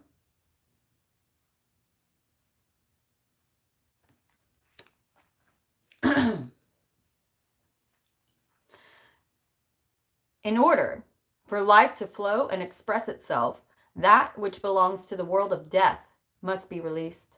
There is nothing to be gained and everything to be lost by trying to hold on to that which no longer serves us. Do you hear the story here? Do you hear the story? Can't make this shit up if you tried. Okay. To hold on to that which no longer serves us, that very much Eight of Cups energy, which is better left to die. Though it takes great spiritual courage and trust to allow this to happen. Osiris, Lord of the Dead, guides you now to release that which no longer needs to be a part of your life so that you may finally be free. You need to see something through and let it go so that you are free from it finally. You may or may not be fully aware of what this is, but your energy field is somehow haunted by the past or drained by the attachments that are no longer necessary for your spiritual growth. This could be anything from past relationships to a dream or vision that may have encouraged you in past times but are not relevant for where you are going now. It might also be the spirit of a lost child or a loved one, someone that has passed on or left your side, or the ghost of expectations unmet from past hopes and dreams. I like that. The ghost of expectations unmet. That one got my gut. The ghost of expectations unmet. Whether those were expectations for where you would be today, expectations for a relationship, expectations of yourself. The ghost of expectations unmet. It's time to let them die. There is so much beauty and fullness awaiting you right now, beloved initiate. There is no need to further hold on to past expectations or past in general. Do not be scared. You are supported so utterly, completely in this deep healing release now, and all involved will benefit from the healing change occurring within you. It is not abandoning what you have loved. I want you to listen to this, my darlings, because some of your shame is wrapped up with this, especially when it comes on to passed on loved ones and expectations. It is not abandon dreams that you thought you had that didn't work out, right? There's a reason for that. It is not abandoning what you have loved or who you have loved to give it full and proper burial. It is, in fact, honoring and allowing what you are releasing to return to the pure love and light of the source of God. It is spiritual freedom for you and what you have released. Understand that. Not only are you receiving spiritual freedom for yourself, but for the intention itself that you have released. Whether it is a passed on loved one, whether it is a long lost dream, or the ghost that are haunted by the haunted ghost of expectations, right? You're also releasing that dream to fulfill itself in a new way, maybe a more expanded way, right? It's not just for you and all those around you, but for the dream itself, for the thing itself, right? It takes great trust, but if you allow Isis or your own God, please take this as it resonates for you, to help you, you will realize that in letting go, rebirth and growth is really, truly possible for you. You may experience grief, anger, fear, freedom, and a sense of relief, or a combination of all of these feelings as you move to let go and allow for the proper burial to take place. Do not be afraid of these feelings, for they will pass naturally when allowed to simply flow. These feelings will actually fertilize new life and allow you to become more of who you are in truth. Trust that Osiris and Isis will love and protect that which is released into his care, her care, through the world of death. Death, too, becomes new life. There is nothing to fear and everything to gain. There is nothing to fear and everything to gain. I like it. Proper burial for freedom. Clarifiers, please. Clarifiers, please. That was sort of, didn't feel just excited. The energy. That was lovely. Proper burial for freedom. So are you hearing the shadow work we're doing here today? And how much is to be gained by allowing these certain things to die, which are altering the propulsion, the course of our life path. Right? Five of Pentacles. Right? This is very much often, this card very much speaks to being left out in the cold. We see these people sitting by a trash can. These are, see, I like this deck. It's more versed with what we're going on with now. We see the all-seeing eye, which can't do much because you are allowing yourself to stay in this mental state of victimization, right? You haven't allowed the old self to die. So when you do not allow the old to die and continue forward, when you hang on to the ghost of expectations, to an old dream, or to a lost loved one, your path will become stagnant and slowly decline. Right? I keep expecting Oscar the Grouch to pop out of that trash can. And then on top of that, you start attracting the energies of those who are in that place, only expanding it more. Okay? Next out, we have Justice. I love this. Look at the light shooting up through her. This is, you get what you put out. When you are putting out a sense within yourself of victimization, you are drawing experiences that will make you feel more victimized, because you are telling the universe, I still have something to learn here. You are telling the universe, I still have something to learn within my victimization, within my shame. So they will keep sending you things that make you feel victimization and shame, not out of hatefulness, but because you are asking for these experiences in order to grow. And for some of you, my loves, it is simply understanding that you are in this state of your own free will. And due to your mindsets, you are telling the universe, remember, pretty much every religion says, pray and you shall receive, right? Christian, Buddhism, anything, you put it out there, you get it. When you feel like this, you will get more experiences to make you feel like this. Okay? Look at your situation. Create a sense of gratitude for, you know what? I got me a trash can and I got me a buddy.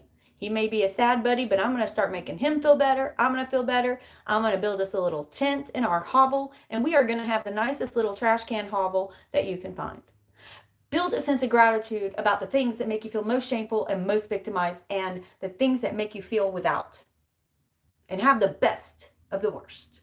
That's the way to start. Look around you and say, I have a dang trash can. You know, whatever it is for you. My mom yesterday said, I put a clean pillowcase on my pillow, and it made me feel like a whole new woman. Sometimes it's only the one thing you can do to start pulling yourself up out of that energy. It is not overnight. It is a daily practice, but it will get easier every single day. Okay? And I'm not saying we all get pulled back in. We all get pulled back in to the funk, to the stankin' thinking, to the victimization. We all have that happen. You've seen it happen to me consistently. But as we continually practice to look at what's pulling us back in, to change those patterns, behaviors, and thought processes, I promise you, it will get better.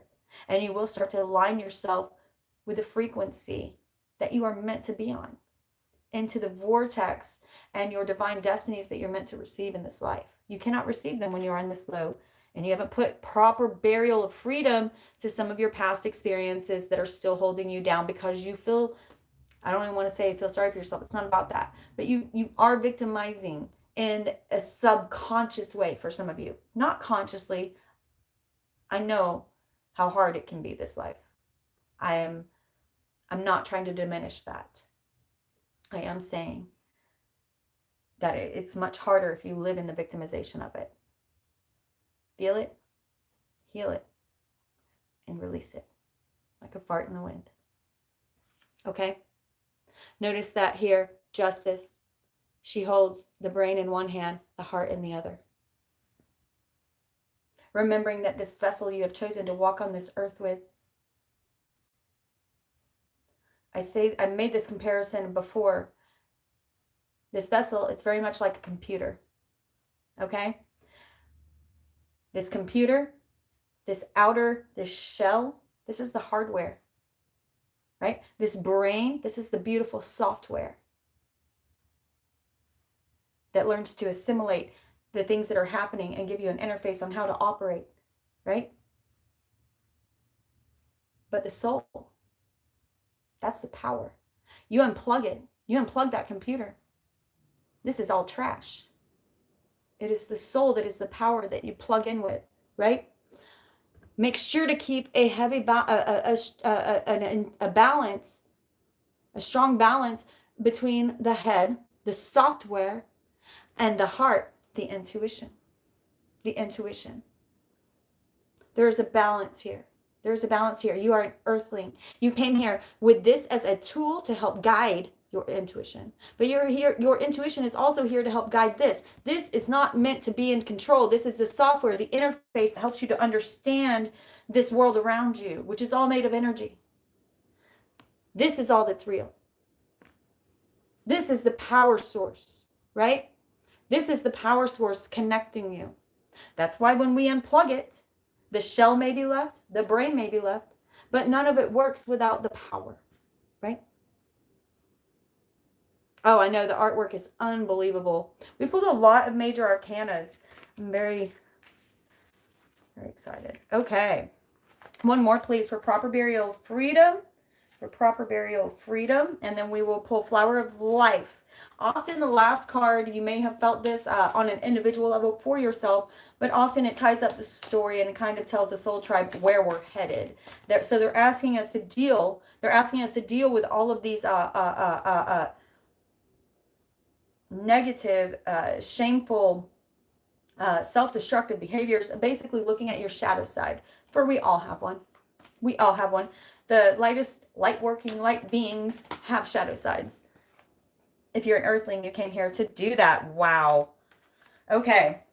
So we have two cards that came out that want to continue talking about this proper burial of freedom. Proper burial of freedom.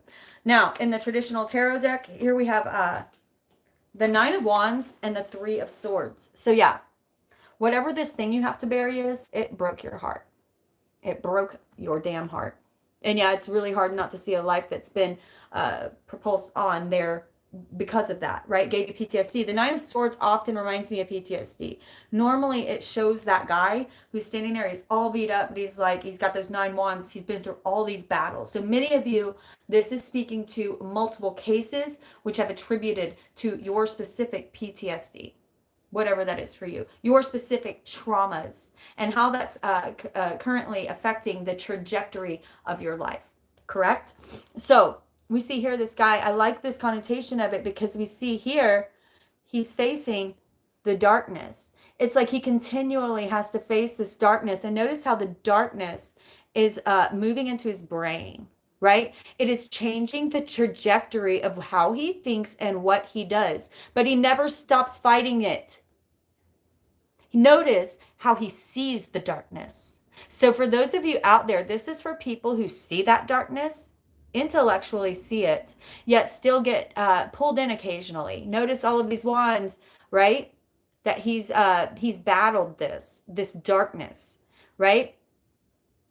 And you see the hand of darkness trying to move through his brain, affecting the way that he moves forward. He will now always see everything as an enemy because he's had to battle this darkness so often. What they're trying to say here is not only can you overcome this darkness, not only are you meant to never stop fighting this darkness, but not to let it create a trajectory or create a situation where you consistently view everything as maybe something you have to battle or something you have to fight. Everything's a battle. Everything's a fight. We have to start looking at it as an experience.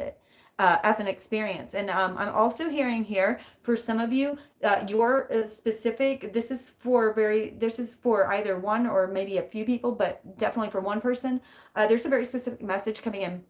That's someone out there, your specific but self-destructive behavior is procrastination, right? So you notice here how he's looking at the darkness, his darkness. Some of you procrastinate in the looking at it. It's like you know it's there, but you refuse to face it head on for the procrastination of that. So for some of you, they're really asking you to face that. For others of you, this Three of Swords is very much speaking about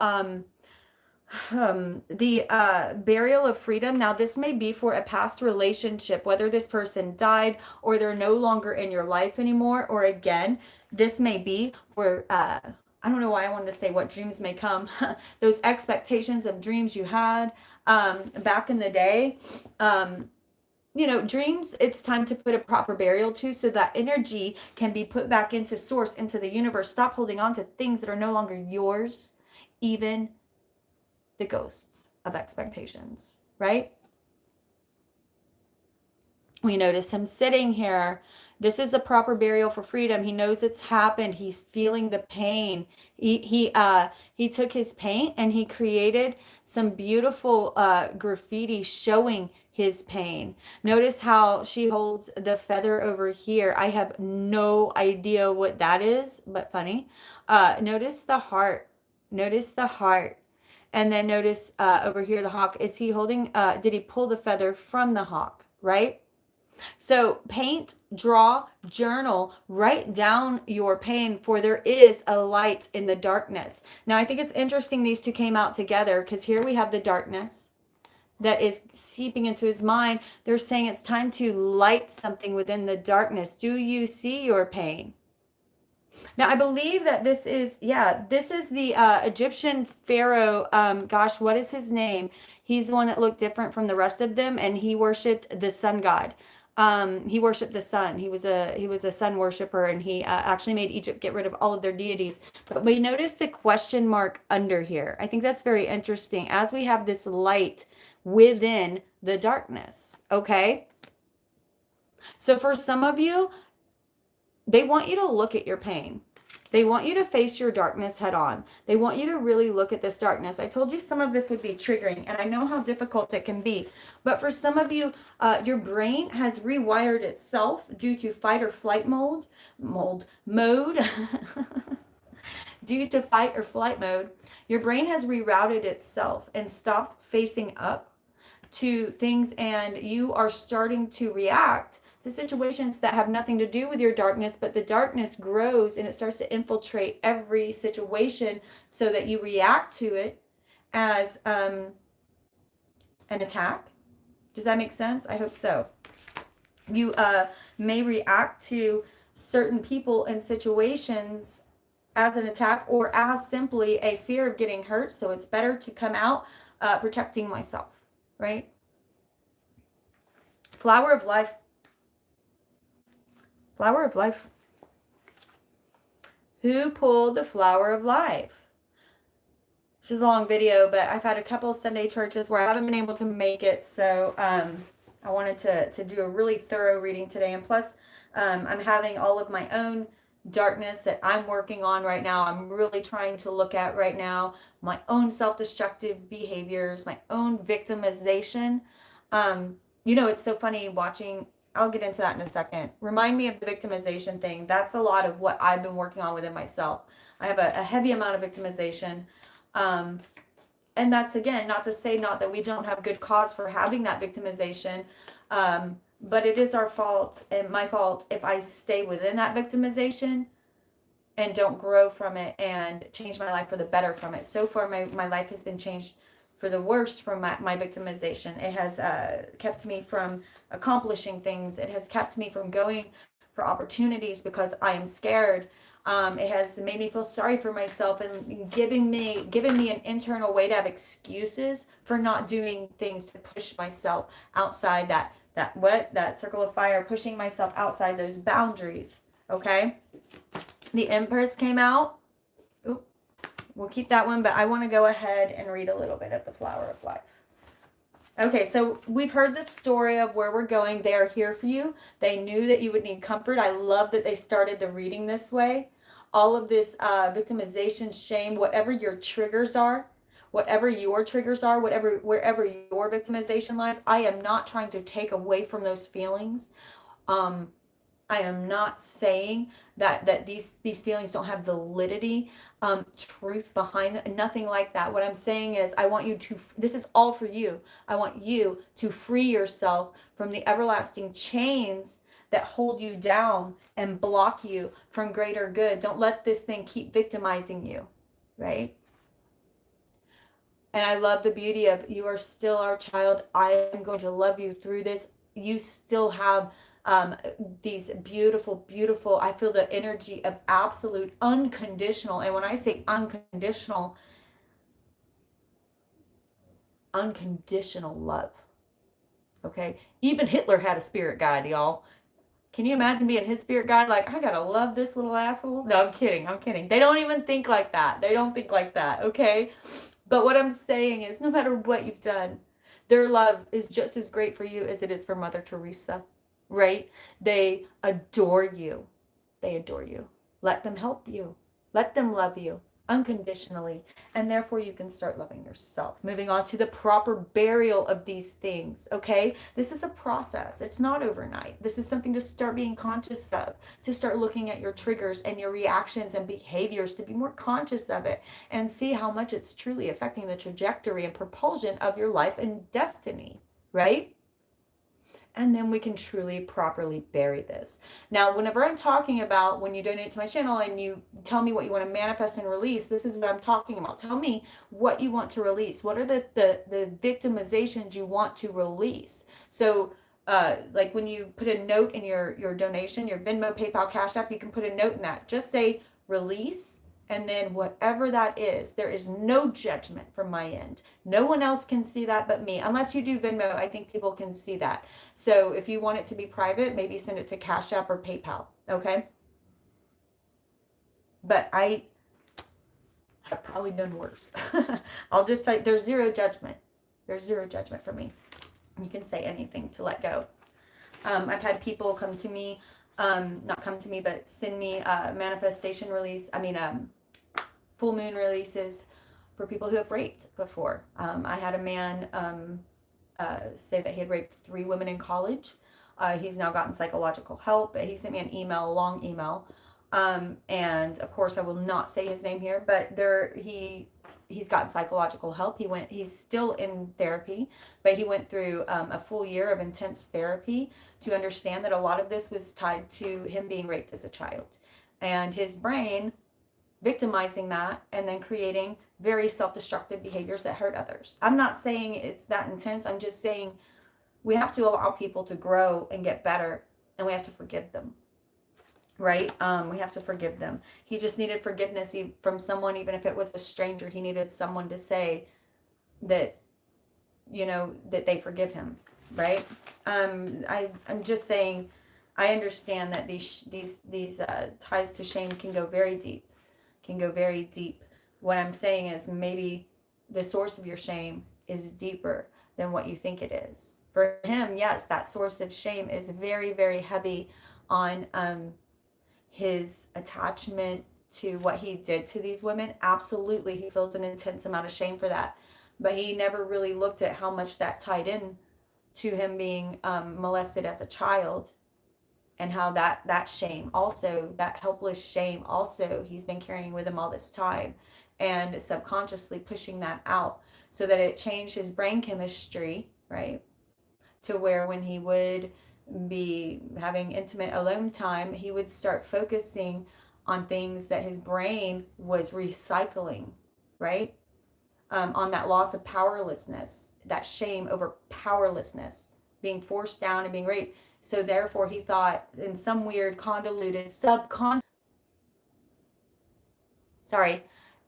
strange subconscious way, his convoluted mind, because he wasn't dealing with this shame of force and powerlessness, thought the only way I can get back that power is to do it to someone else, because that's the only way to get it, is to take it from someone else, right? I'm not saying, please understand that I am not trying to make excuses or make it okay for, I know that these victims of abuse, of molestation, of rape, all of that, I'm not trying to make excuses for any of these people. I'm saying that we all have sources of deep shame, and our brains handle it in very interesting ways whenever we hand the reins over to ego rather than intuition. Some of the actions your brain chooses are very self-destructive and childlike. The only way I can get back power is taking power over someone else, right? Because it's hard to look at those old traumas. Okay?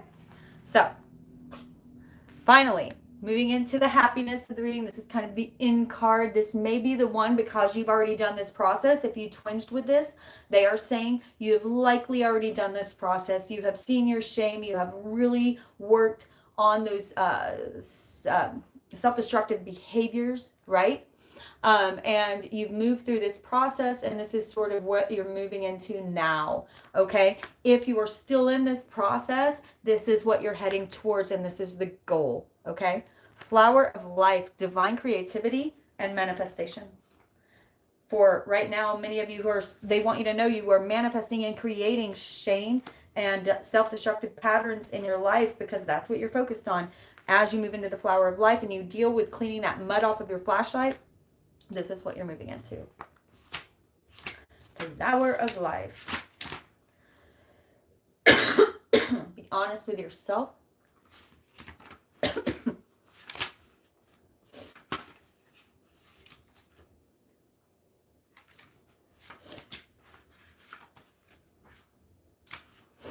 Oh. Felt like a throat tickle. I love you. Okay, flower of life. Give me a thumbs up if you pulled flower of life. Also, this is for the entire soul tribe to sort of understand where this cycle is moving you into, okay? You are entering a fertile period in your life. Remember that fertilization comes from that which was dead and rising anew, right? The best fertilization is the old dead compost, right? That we use. Volcanic eruptions create the best fertilization for our planet. That's what most of our planet is fertilized on, is volcanic eruption, right? Tower moments. So you're entering this fertile period after being through these tower moments, visualizing them and changing the course of the trajectory of your path. Focus, as you are entering this fertile period, focus on your innate creativity and how potent this is becoming, and watch it rapidly grow. You are guided now to think of yourself as a creative being and to surrender control over how things will manifest, and instead just allow them to do so. Don't resist change. Instead, flow and let it happen. Remember what I said, this flow is becoming stronger. So are you. Take care of it responsibly. Now is the time for your blossoming. Your soul, dear initiate, is hungering for creativity and manifestation of the beauty of your inner world, of the beauty in your inner world, to witness it and to live in your physical world too. Much of your spiritual energy is directed into the creative process, and your creative powers are growing fast now.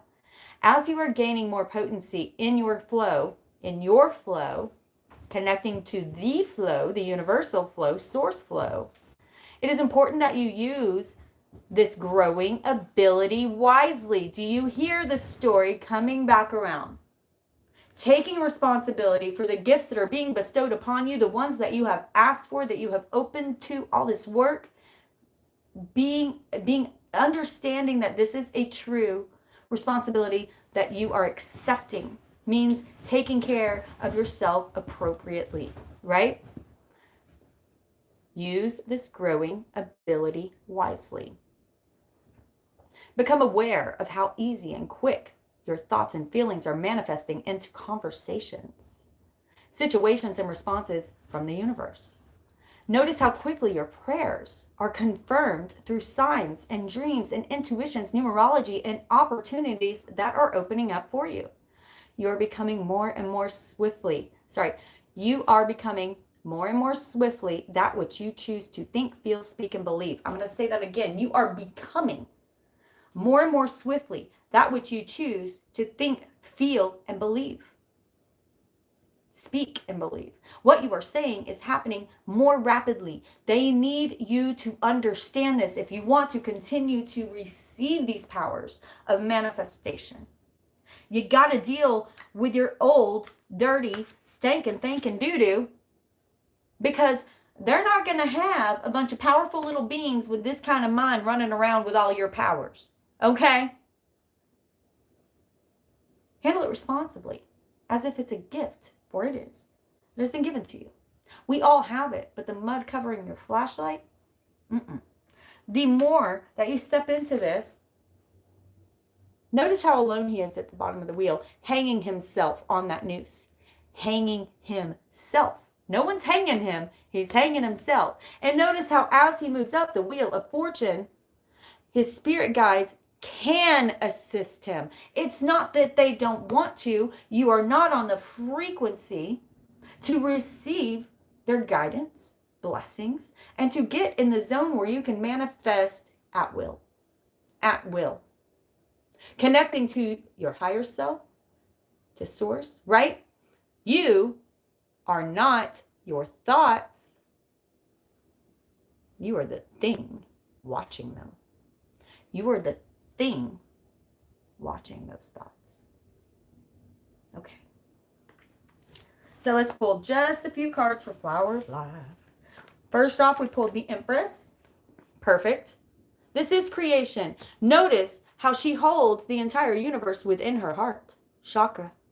How she is directly connected. We see down here, where is it at? Oh, I wish I had my magnifying glass. We see that she sits on a megalithic stone structure, saying, I've been here since the beginning of time. She is Mother Earth itself. She is the mother of creation. She looks fragile, yet she is all-consuming and all-powerful. She doesn't need to look a certain way. She doesn't need to look a certain way. She is creation. And you are a creative being. And again, I talked about this on the nightlife. That doesn't mean that you have to be a scrapbooker, a painter, a drawer, even a writer.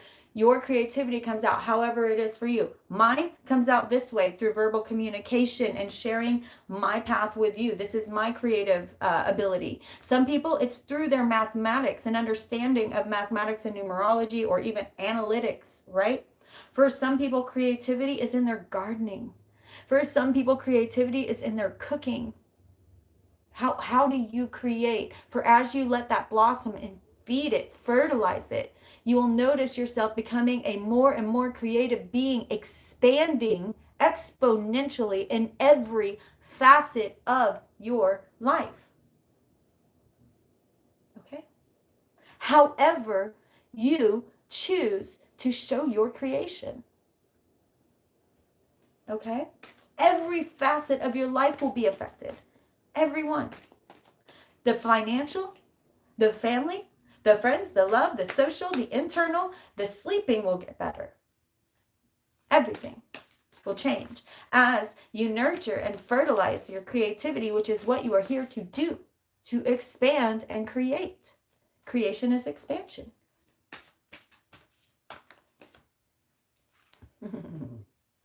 Yes. The alien. This is the Hermit in this deck. You're made of stardust.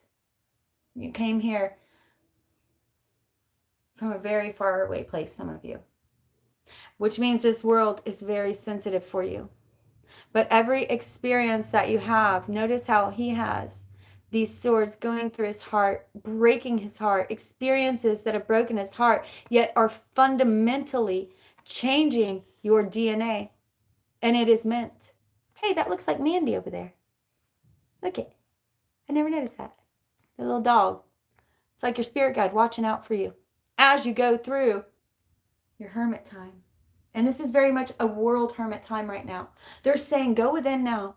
Go within now, because we don't know when we're going to have another chance like this. And truly look at what has affected the trajectory of your path. Notice his third eye chakra blown up. They're saying your intuition is so strong, my love. These painful experiences you've had on this human path, even in the watching what's going on in the world right now is breaking your heart, yet fundamentally changing your DNA. This is important for the second coming, for the shift.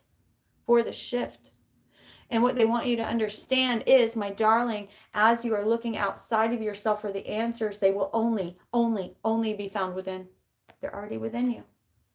The change that you're looking for is already within you. Clean the mud off your flashlight.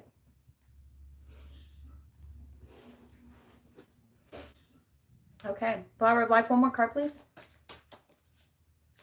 And notice here that we had a 9 and then a 3.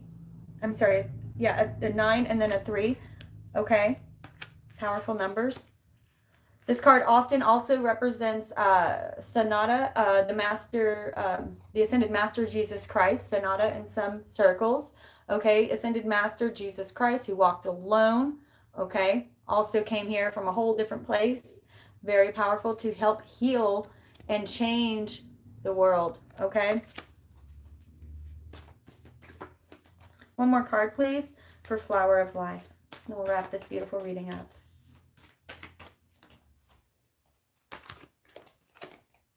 It's the only one that popped out. Another 3. Okay. By the way, 3 is creation. Okay. It is the power of manifestation and doing on this material plane. Manifestation and action. Creation on this material plane. Okay. It is significant in that. And when you pull the Flower of Life, divine creativity and manifestation, you pull the Empress, 3, creativity and manifestation. The 9, the Hermit, doing the walkabout, understanding that you are meant to look within yourself and not outside of yourself to bring those answers in. It is about looking within and exploding them outwards, pushing them outwards. And then finally, the 3 of Wands. Again, talking about this passion opening back up, this zest for life opening back up. This is very much about waiting for your ships to come in. But I want you to see something in the connotation of the way they show it in this card. I like it. So we notice he's standing up here.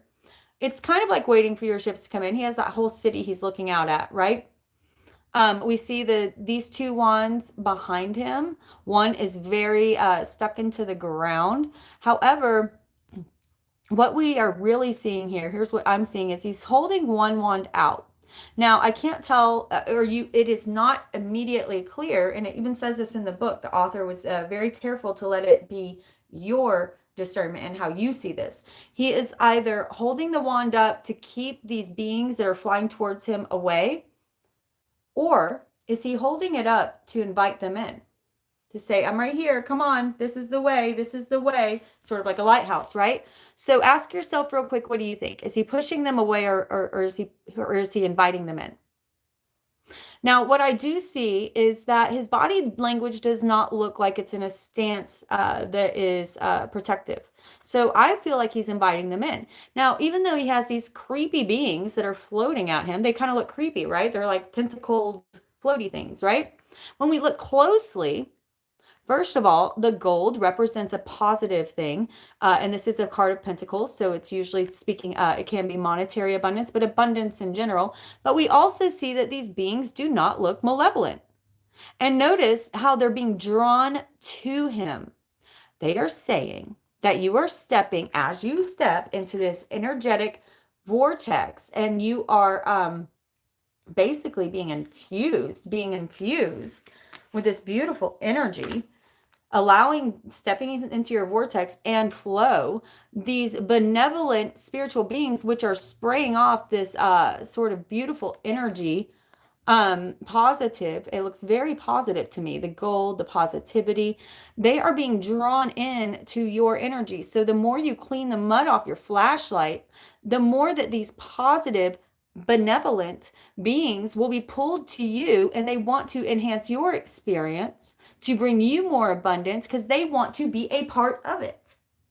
So things that you can't even necessarily see, entities, but also experiences, will be pulled into you because it is the conscious way of anything, any idea, dream, any entity or being will be drawn into you to be a part of this amazing experience that you're getting ready to have. So as you clean the mud off your flashlight, you start to shine brightly. You hold your staff up. This is waiting for the ships to come in. You will start, as you clean that mud off your flashlight, and notice we keep seeing these beautiful geometrical shapes, for that is what the universe is made of. But we will start to see these benevolent entities that are being drawn to you to help you along your path because they want to be a part of this amazing thing. Right? Does that make sense? And in fact, I don't have it around. I wanted to read you something, but it's not here right now. So essentially, this entire story is about looking at your victimizations. I know many of you have an intellectual view of them, but it's time to break those down. Fart in the wind, feel it, and then heal it, and then release it, right? Like a fart in the wind. That's part of cleaning off your flashlight so that you can move from this consistent noose around your self-imposed noose around your neck that you keep 2 steps forward, 1 step back, right? Moving into the energy field where they can speak to you, where they can really push upon your intuition to guide you in the right way, for you are not your thoughts. You, my darling, are the thing watching those thoughts, right? You're the thing, you're so much more powerful than you know. Do not let, in the construct of this beautiful vessel that you have came here for, this is how we operate in this world, is by utilizing this computer, this vessel, which has no power once our soul has been unplugged. Do not let this computer, which has helped you, is simply here to help you navigate this dimension. But you are not your brain. Your brain is a construct that has built patterns upon your past experiences. Are you going to allow these past experiences to continue to not only alter, but define the propulsion of the destiny of your life path? Okay? Open that up. Okay, beautiful. I love you guys so much. You're my family. You are my family. Thank you for being here with me through the beautiful and the ugly, as always.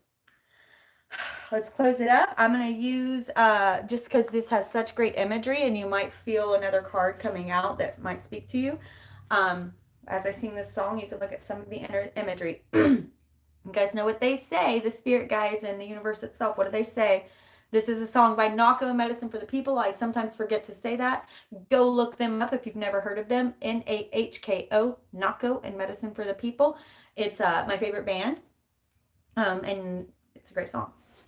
They say, don't waste your hate. Rather gather and create.